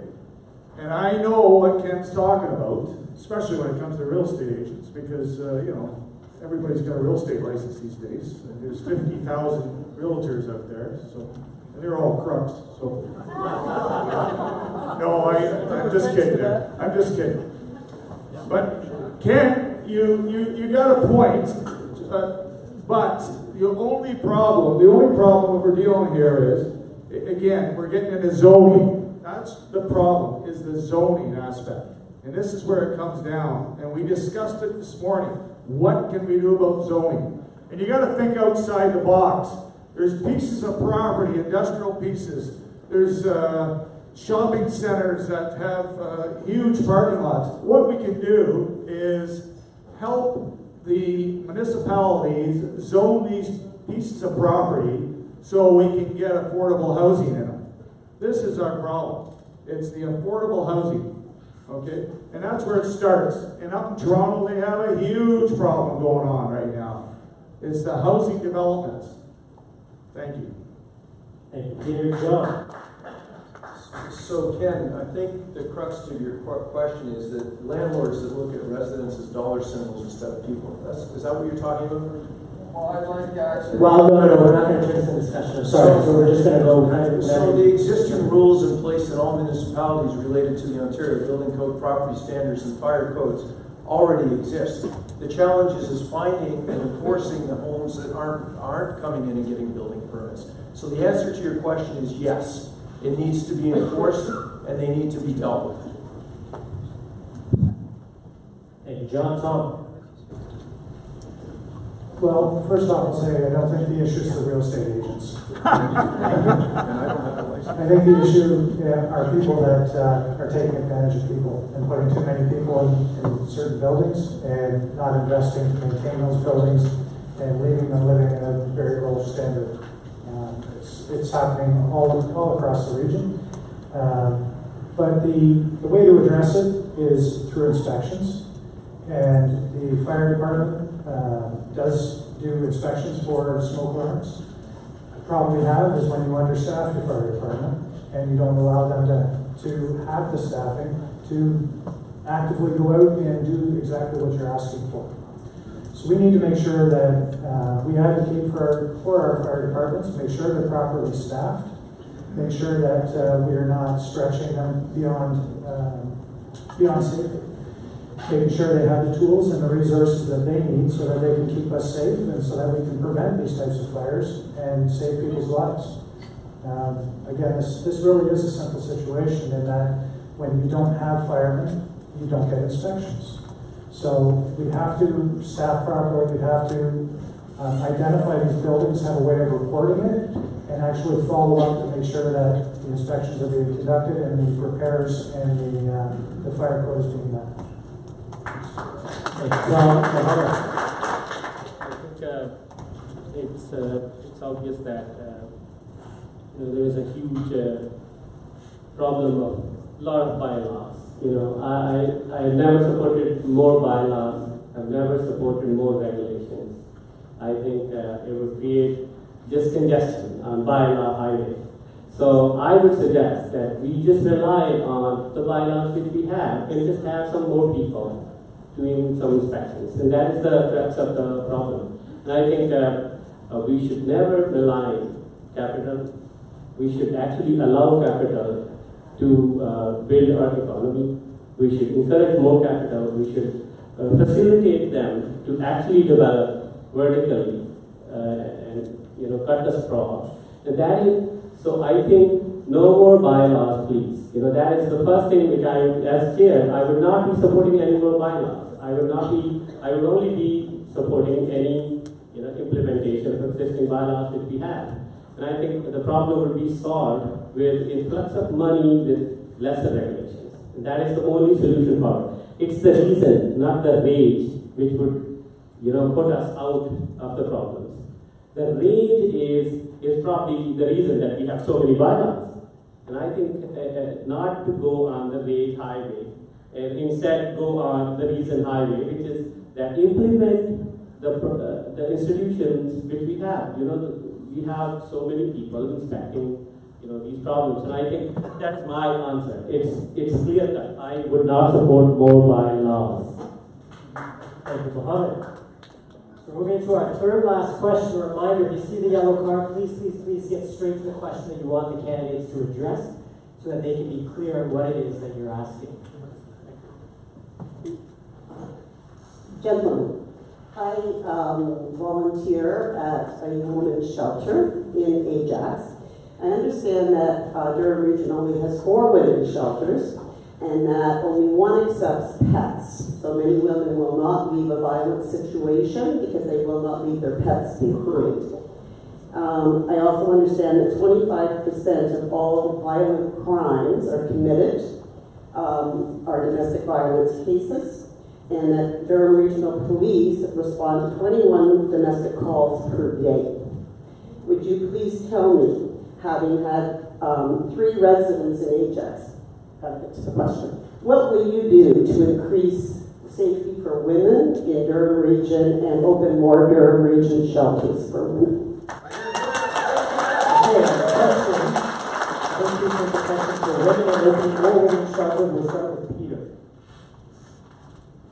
It's a huge problem, again, and I thank you for that question because I understand it deeply.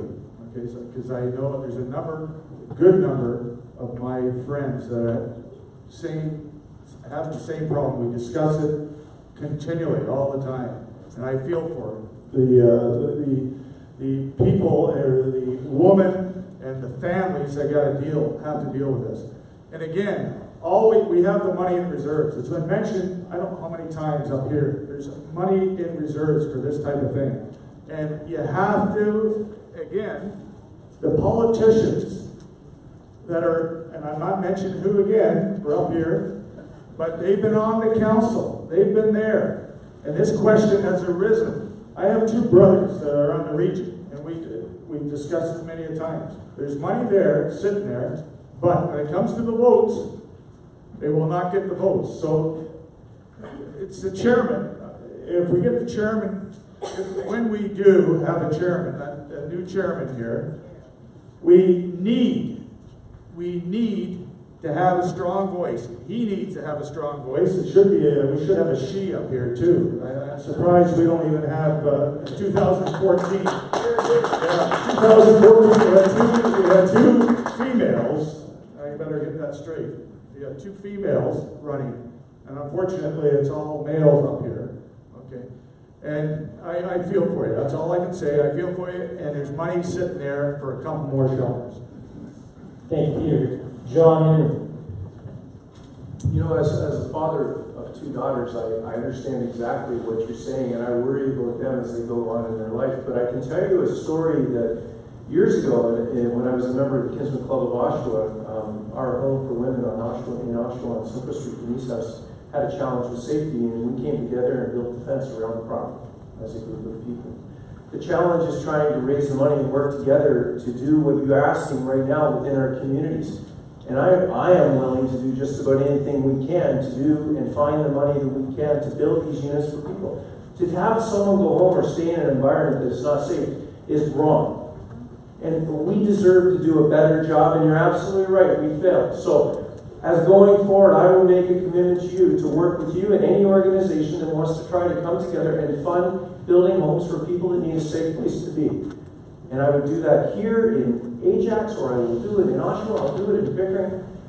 but we need to work together. This is a problem that affects every municipality, every city in this country, not just Durham Region, all of Canada, and it's wrong. And it's time to come together, but it'll only be solved when people come together and create boards that are willing to work in the community, and then we'll go out and we'll find the money as we do for a lot of the organizations that are in our communities now. Thank you, John. Well, clearly I have some experience in dealing with these things. I've dealt with domestic violence throughout my entire career. I've been the one to drive around with women who are trying to escape violent situations. And the frustration we feel when we call shelter after shelter after shelter to try and find somewhere that we can take these victims. And it's completely unfair. They quickly realize that we're having a hard time finding a place for them to, right? And there's no need for it. We have the money, we have the ability, we just haven't had the desire, and we haven't had people that have made it a priority. Oshawa has the highest domestic violence, the highest rate of domestic violence in the region. To say that I will do something is pointing out the fact that you haven't done something. We've had a council that has known about these domestic violence numbers. They're not going down. And unfortunately, we haven't made it a priority to build these shelters. Not only do we need shelters that accept pets, we also need shelters that are special shelters for seniors escaping neglect and abuse situations. We need to invest. We need to invest in our people. We need to invest in our people and make it so that people, when they decide it's time to leave and then they decide that they're going to reach out for help, that help is actually there. I've seen it firsthand. If I'm sitting in that regional chair, it will be a priority for me to make sure that happens.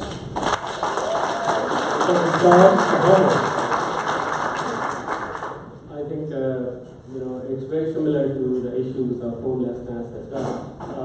I believe that we have been spending huge money on shelters, on subsidizing low-income people, and I think my approach would be to introduce more private money into these sectors, and that is the only way we can actually alleviate the problem. Because we cannot be spending endless money on expanding the budget list, because we have a limited budget. We already know that we have the highest taxes, when compared to other municipalities. So to think of housing as if it would be provided by the government, I think it is the wrong way of thinking. And I think we have to rely on private investments. We have to rely on co-ops. We have to rely on self-help networks to actually fill the gap. But of course, there will be some essential areas of service where the government would have to provide services. And that is, of course, extreme situations. The government should be able to provide shelter, but not as a permanent solution for the default for a broken economy. So I think we have to let private money to fill the gap wherever we can, and not rely on the tax money and just like build another shelter. That is not the way to go. I think we have to rely on other alternative methods of housing people who have no housing. Thank you, Mohammed. John. Thank you very much for the question. One of the great things that you have going on over here in Ajax that just started, that's going to be spilling over in the rest of Durham region, is that it's a new women's shelter type group called Keep Your Hands to Yourself for Domestic Abuse. I sit on the board with these people, and it's a very new group, and what they're trying to do is they're trying to generate the revenue for more women's shelters in Durham region, as well as creating not only a safe house, but a safe house that would be as part of like a farm, where some of these folks can start to go and to address the issues of PTSD, of the stress that's been they've been through. I agree with you entirely on the issue of being able to have pets. Pets have been seen as one of the most wonderful tools, wonderful animals in order to help people with PTSD. So I would want to take a look within the social services budget that we have currently and take a look at the money allotment that we have out there. If we have groups out there that are willing to do it now and they want to do it now, who are the champions, let's take a look at putting some of the funds towards them in order to create these types of safe houses and places that we actually need to have across our region. I agree with you 100%.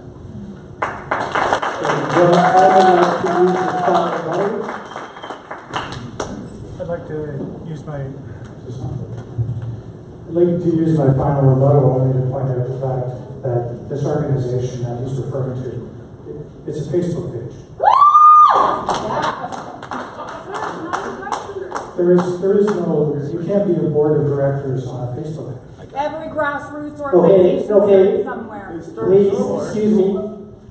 Tom, please finish your comments. Unfortunately, John, you don't have any more about it. So Tom, please finish your comments. It's totally inaccurate. I would like to state that whether you're wanting it to become a organization or not isn't the issue. The issue is, as of right now, it is not. And you cannot sit on a board of directors of a Facebook page. And I think it's wrong for you to mislead people. And not only that,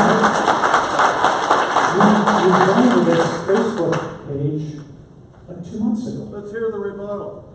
There is no rebuttal.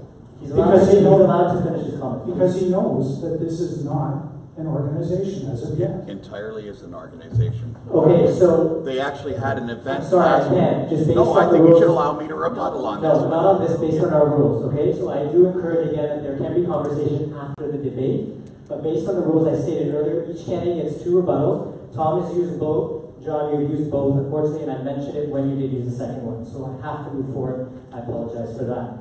Can we have our next question, please? Number 10, please. Number 10. Is it the last one? One more after this. Thank you. Please go ahead. Hi, good evening. Thank you all for coming out tonight. So I'm a lifelong Ajax resident. I was actually born here.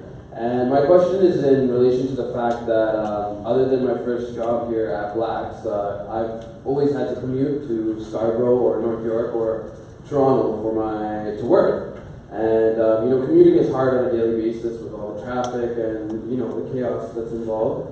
So my question is, what would you do as the chair to bring more jobs, and specifically for new graduates that are entering the workforce, and attracting more local jobs and bigger employers? Okay, so new jobs for youth, especially those who are new graduates, correct? We'll start with John Henry on this.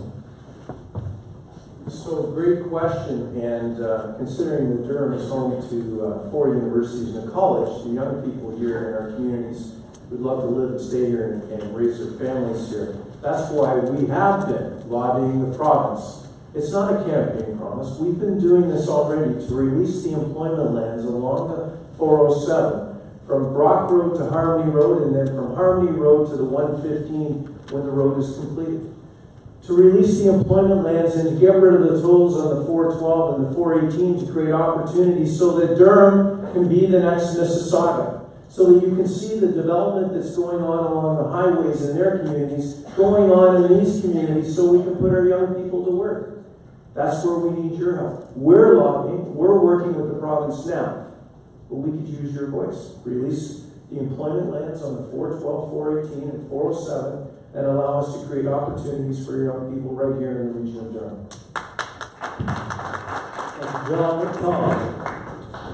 Well, obviously, I agree. If we can have access to those lands and actually service those lands, we can attract the type of businesses that we want here. Not the low-paying jobs. We want to attract the big businesses, the tech businesses, the things that will allow us to actually utilize the skill set of our youth. We have very talented, very highly educated youth, and we need to keep them close to home. But the trick to doing that is making sure we have service land so that when these companies do come, they don't have to wait.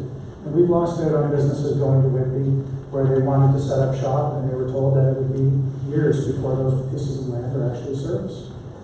We have pieces of land up in Port Perry that will be 10 years before they're serviced. We have to invest in our region. If we aren't investing in ourselves, why should anybody else? And investing in infrastructure and investing in servicing land is exactly that. It's an investment. Up until now, we've treated it as an expense. And the region has said, when they come, we will build it. Well, that's worked for a period of time. But the growth is coming so quickly that we have to be ahead of it. We have to be proactive. This region, and unfortunately our council at times, has been reactive in everything we do. That's why our staffing levels haven't been maintained in various frontline services, why our policing haven't increased in 10 years, why our paramedics have been stretched to the breaking point, and we're constantly pulling them from the north to come down here, why we have so many seniors on the waiting list for long-term care. We have to stop being reactive and actually invest in ourselves. We have the money, we just need the will, and we need somebody who's going to challenge the old ways. And I hope you give me that chance. I think it's not a problem that we don't have the lands open for the businesses to start here. We don't have the skills. We don't have the population which is educated with the modern skills.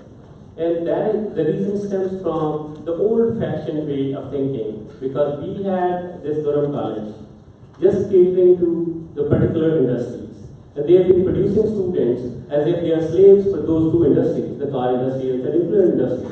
Still we have this thinking where we would not train our kids for diversified education. I think that we should allow our universities to think differently. They have to think differently in a way that they should be producing MPAs as well. They should be actually producing, the people who would actually fetch industries to this region. There's no other way. You can actually say it in many different ways, but the only way why Los Angeles or the technology hubs have technology hubs, because they have actually trained their population to become something different.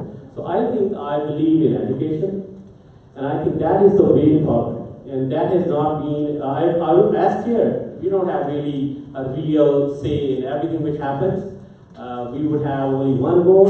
I would be reminding you, we have only limited role which we have to play. But we can be leaders when it comes to how to change the direction of the region. So I would be for higher education, for diversified skill training, and that would bring businesses here, and that has not happened. Why? That is my question.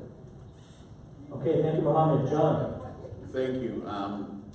I had an economic roundtable about 2 weeks ago where I brought in Tom Zesis, who's one of the top labor market analysts. He actually advises Employment Ontario, and this was the document that came out of it. In that document, it highlights every sector within Durham region. It also highlights how many jobs export, how many import. Right now, 68% of workers commute outside, have to commute outside of Durham. And one of the things that we have to do is we have to service our employment lands. It's great to bring on doesn't want the 407 employment lands to come on, but we have employment lands now, and we have 1.5 billion in reserves, and we have other discretionary reserves that total over $2 billion. We need to service those employment lands now so we can put careers and jobs there. One of the other things, I am the candidate that's pushing for a new twin 1,000 megawatt nuclear power reactors in Darlington. I'm the chair of the Ontario Nuclear New Build Council, and we're pushing this extremely hard. When 2024 rolls about and Pickering is shut down, we need those jobs to be available for those residents and move them down to Darlington. So I think if we concentrate on bringing those new jobs, we do have a high education here. One of the things that I would like to do is create Durham region as the skilled trade capital of Ontario. When you take a look at Durham region and you take a look at the skilled trades, they all come through here on travel tickets. They all come through here to work at the nuclear power plant or to get experience at the nuclear training facility. Almost every trade has come through here across Canada. I represent the trades across Canada, and it's extremely important that we look at trades, we look at the college education and the university education, but we do have a center of excellence for trades here. Thank you, John.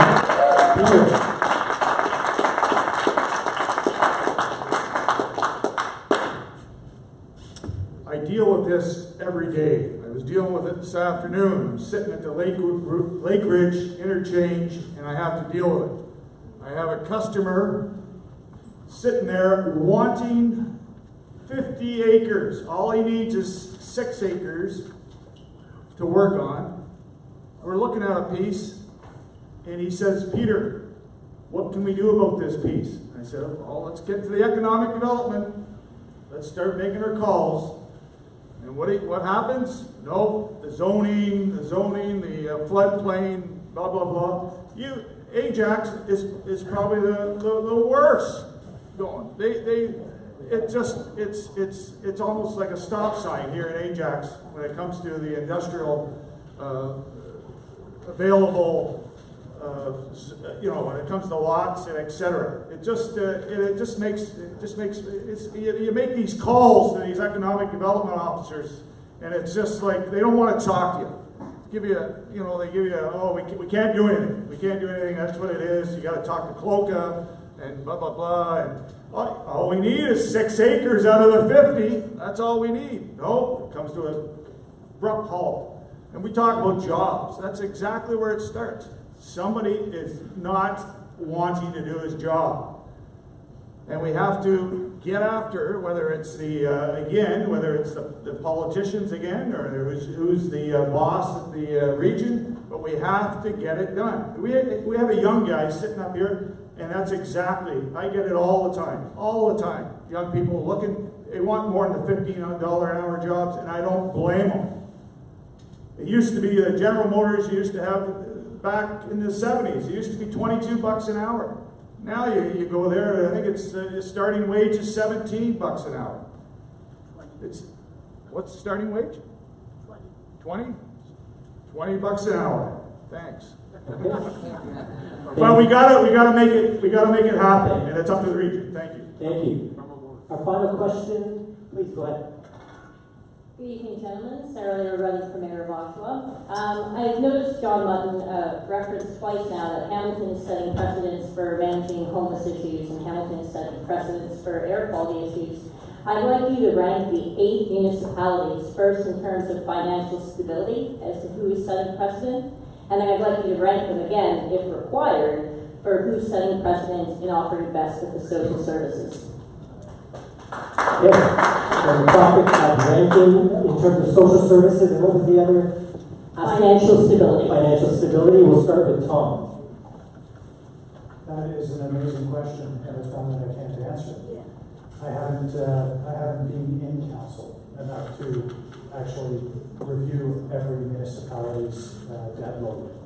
I can tell you that some are clearly doing better than others, and I can tell you that as far as social services go, that is an even harder challenge because Oshawa has more demands, clearly, but it also has 74% of all homeless people have been identified as staying in Oshawa. I know that Ajax is, from what I understand, very good in relation to their debt. I would say Pickering is very good in relation to development, and there's an excitement in Pickering right now, and it's something we need to try and replicate throughout the region. It really is a difficult question for someone who hasn't actually been in council as of yet.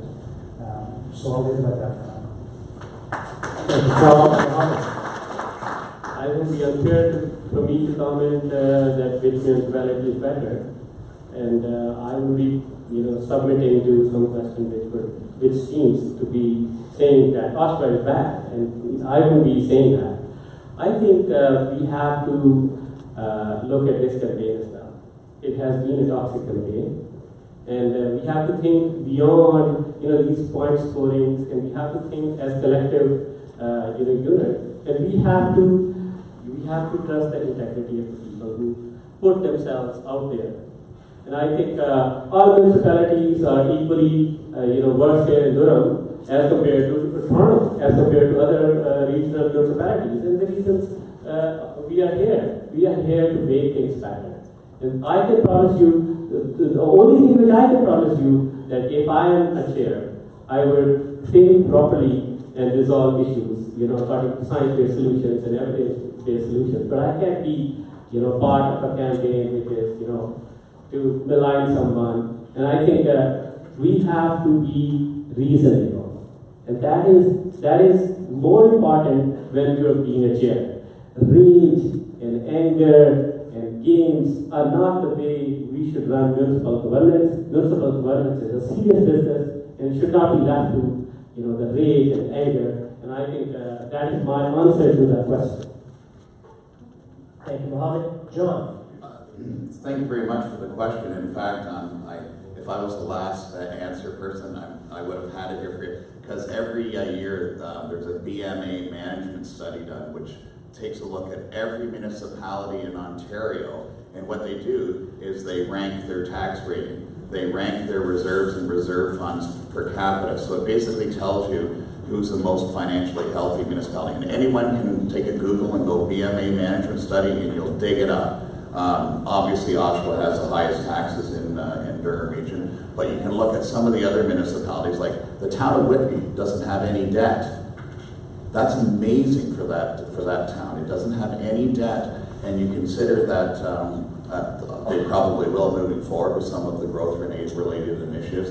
I know Clarington's nearing the end of its debt. It always used to be the highest in Durham region in terms of reserves and reserves capita per population. So that's one of the things that you should take a look at is that BMA management study. And it gets down to details that you wouldn't believe. It's just phenomenal. And they rate it as high, low, or medium, or at-risk type of municipalities. So take a look at that. The residents will learn a lot about their municipality, where they sit. Usually municipalities that have a casino or have a nuclear power plant usually do a lot better in that study, because they have significant other income rather than the tax base.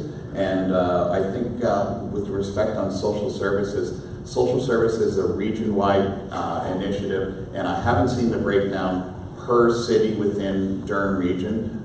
If you're going to rank it, you would probably have to rank it amongst the regions, the City of Toronto and Hamilton as well. But that's something that's available as well. Just a recap again, quick question. Oh, recap it, yeah. If you could. If you can rank the 8 municipalities in terms of financial stability and social services. Right. Okay. Independent rankings if required. Yeah, I'm similar to Tom here. I don't have the rankings in front of me. I don't have the numbers. But again, when we're talking about the tax base, some of the municipalities, and I think John went over it. Some of the municipalities, and I'm talking Ajax. It's Ajax, and we're here in Ajax, and I want to talk specifically about Ajax. We're dealing with again the industrial base here. We have to do something with the industrial base, because they are falling down on what are they, 44 in Canada, the 44th largest city in Canada. Ajax is. And we're falling down here. We're falling down the ladder because we don't have the industrial base. We're relying on a residential, and it's not helping us. I think, and again, John mentioned this about Whitby. They have no debt, and this is going forward. Going forward, it's going to help them. It's going to help them, but it's going to cause a problem within the region. Okay, we're going to run into a huge problem with Whitby in the region. It's just because of the way they sit with their no debt, and they don't want to run any debt. Oshawa, and I'm sure John here is going to touch base with Oshawa here in a second. But Oshawa, they've run into some huge problems, terrible problems with their tax base. And I'm running out of time. I go right through the municipalities, Clarington, and I'm getting waved off here. So I'll let John continue. You still have to the right part. Anything else? No? Okay. No, So, fine. thanks, Peter. John, go ahead. So, great question. I don't have the answers on the order. Social services. Sorry, John, you can put the mic closer, sir. Sarah, it's a great question. I don't have the answer on how to rank the municipalities. It's not a question that I ever thought that I would get, so I'm not prepared for that. But what I will say is that mayors are ultimately responsible for debts created by other councils. So in 2003, the city of Oshawa owed $17 million. By 2007, they owed $160 million.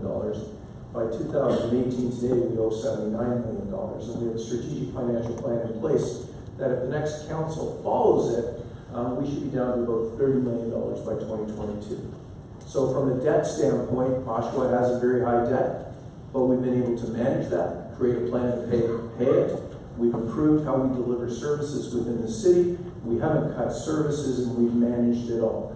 On the other question, now you're forcing me to think about it, and I'd actually like to know that answer. So tomorrow morning I'm going to spend some time trying to understand the ranking. It's hard because we don't ask for postal codes when we help people. So when you do the pit count, for example, when you deal with homelessness, that's not a question that's asked. We don't know where people come from. We just know that they're there and they need help. So I know that's not the total answer you're looking for, but I will do my best to get all that information for you as soon as possible. Okay, thank you, and thank you for that question.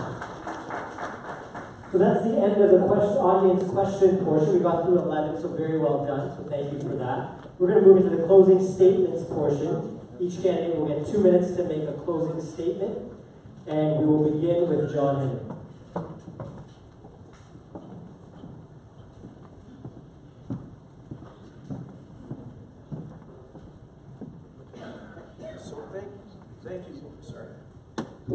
So thank you, ladies and gentlemen. It's been an interesting evening.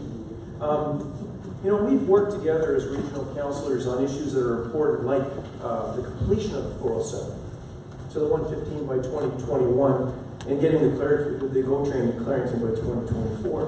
But we also worked hard during the last provincial election to make sure the issues of tolls on the 412 and 418 were a topic of conversation, but also the cost of electricity and the global adjustment charges. You know, we've removed red tape, and I'm proud to say in the last 4 years created $4.14 billion of new investment that use lean methodologies to improve operations. We've taken continuous improvement to our frontline staff, and as I said earlier, we paid off millions of dollars of debt. But 4 weeks ago, the Conference Board of Canada talked about Oshawa as the best place for growth in Canada. Yesterday in the newspaper, the Teaching Cities Initiative was published, and this is a collaboration between the University of Ontario Institute of Technology, Trent University, the University of Toronto, Durham College, and the Canadian Urban Institute on creating best practices and sharing research through innovation and collaboration of applied sciences that will be used by every municipality in Canada. This is work being done in our schools right now in the city of Oshawa and the region of Durham. Durham is made up of 8 municipalities. And if you think of Thanksgiving and you think of a pie, no individual municipality can be a slice. You can only create a pie. The region is the pie plate. We hold it all together. By working together with my colleagues in all municipalities, all regional councillors, all local councillors, in all 8 municipalities, we can take this region to where it will be, the next economic engine of the province of Ontario. So on October 22nd, please vote John Henry for regional chair, or go to votejohnhenry.ca for more information.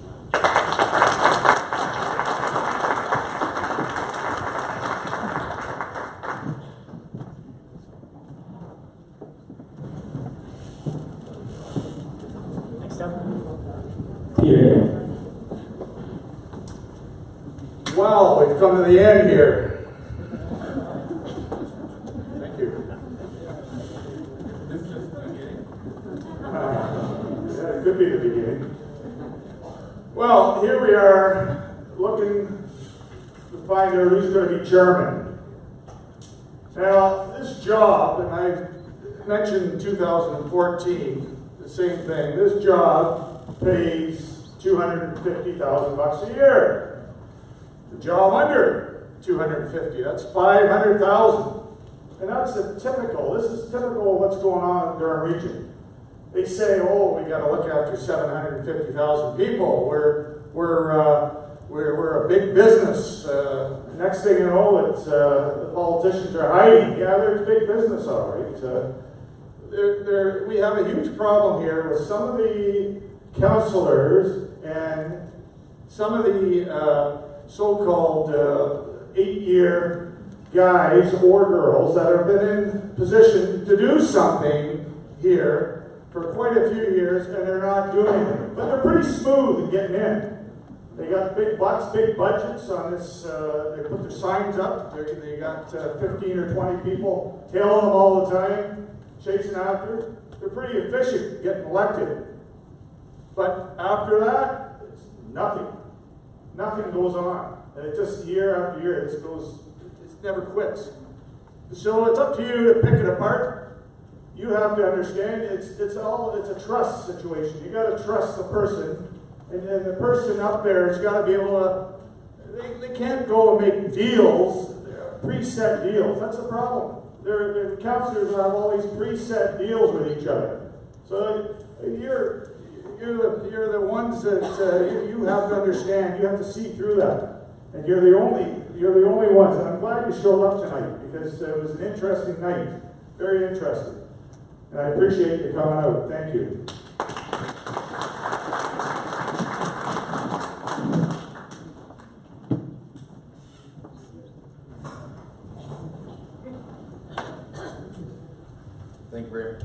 Thank you very much. I'd like to thank the town and the moderator and all the residents for coming out this evening. I cut taxes once as Chair of Finance and Mayor of Clarington, and I'm going to do it again as Regional Chairman. Serving as Durham's Finance and Economic Development Committee Chairman strengthened my understanding of Durham's complex economy, manufacturing, agriculture, education, small business, and energy, and what we need to do to grow that economy. As Chair of the Nuclear New Build Council and a member of the Canadian Nuclear Summit, I have served as an advocate for Durham's energy sector and its importance within Ontario's economy. My platform focuses on lower taxes, economic growth, and improving transit and infrastructure so we can support increased economic growth and make life better for our residents. It also includes a commitment to take an immediate and fulsome look at how your money is spent at Durham Region, freeze the salary of the regional chair and the regional councillors, and eliminate waste so that every single hard-earned tax dollar is being spent wisely and appropriately. It includes a commitment to accountability, to transparency, and to you, the taxpayer. Ladies and gentlemen, I look forward to continue to work to earn your vote and to be worthy of it as your regional chairman. Thank you very much.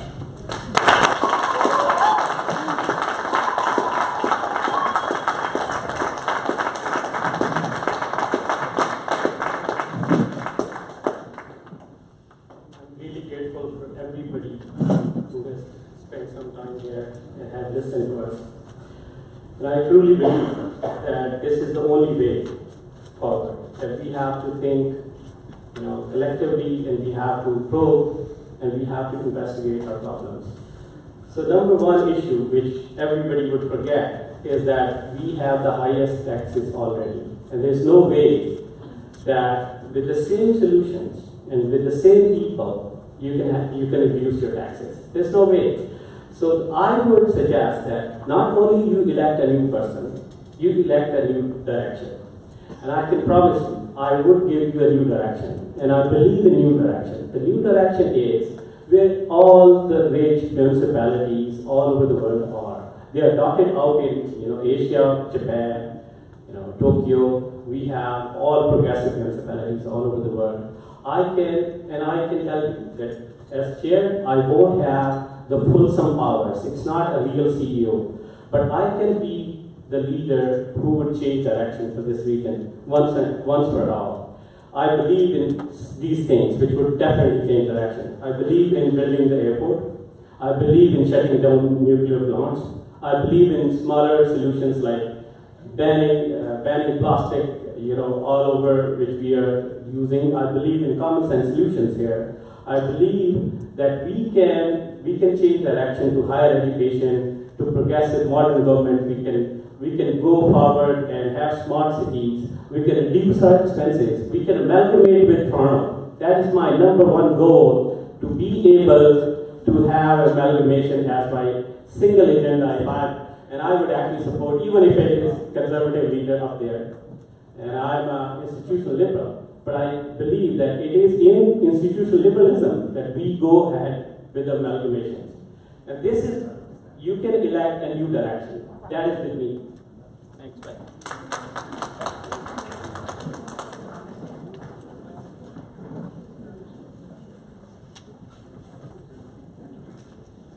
Thanks, everybody. I'm going to go off script for a second, and I just want to clarify something that I think is very important.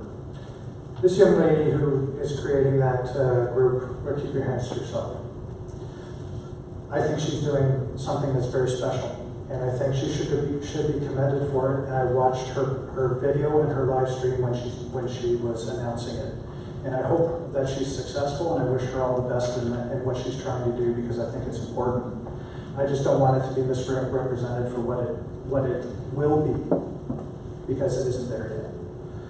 Now, the Durham Regional Chair position is very important. You're leading regional council, and you're leading a large team. And it's a large team of individuals with very different skill sets. That's something I've done the majority of my career while leading homicide investigations. You have some people that are extremely talented, and some people that are very new. And that's what we're going to have on council. We're going to have some people returning that are very skilled politicians, and we're going to have some very new people. And we have to build on their strengths, and we have to develop their weaknesses. But we have to make sure that everybody on council has a voice, and that there's balance, and that every person in every community has representation at council. That is the job of the regional chair. It's to make sure there's balance, fairness, respect, and that everybody has a voice. That's something that I do. I'm committed to bringing security to Durham Region. Security from crime, obviously, that's been my background. But I also want to bring security of good jobs, security of affordable housing, and security in the knowledge that your tax dollars are being spent very wisely. No one person can freeze taxes, no one person can freeze salaries, and no one person can fire all of senior command at the Durham Regional Police Service. This is not a dictatorship, and the regional chair does not have the power to do the things that are being stated that could be done up here. Thank you very much.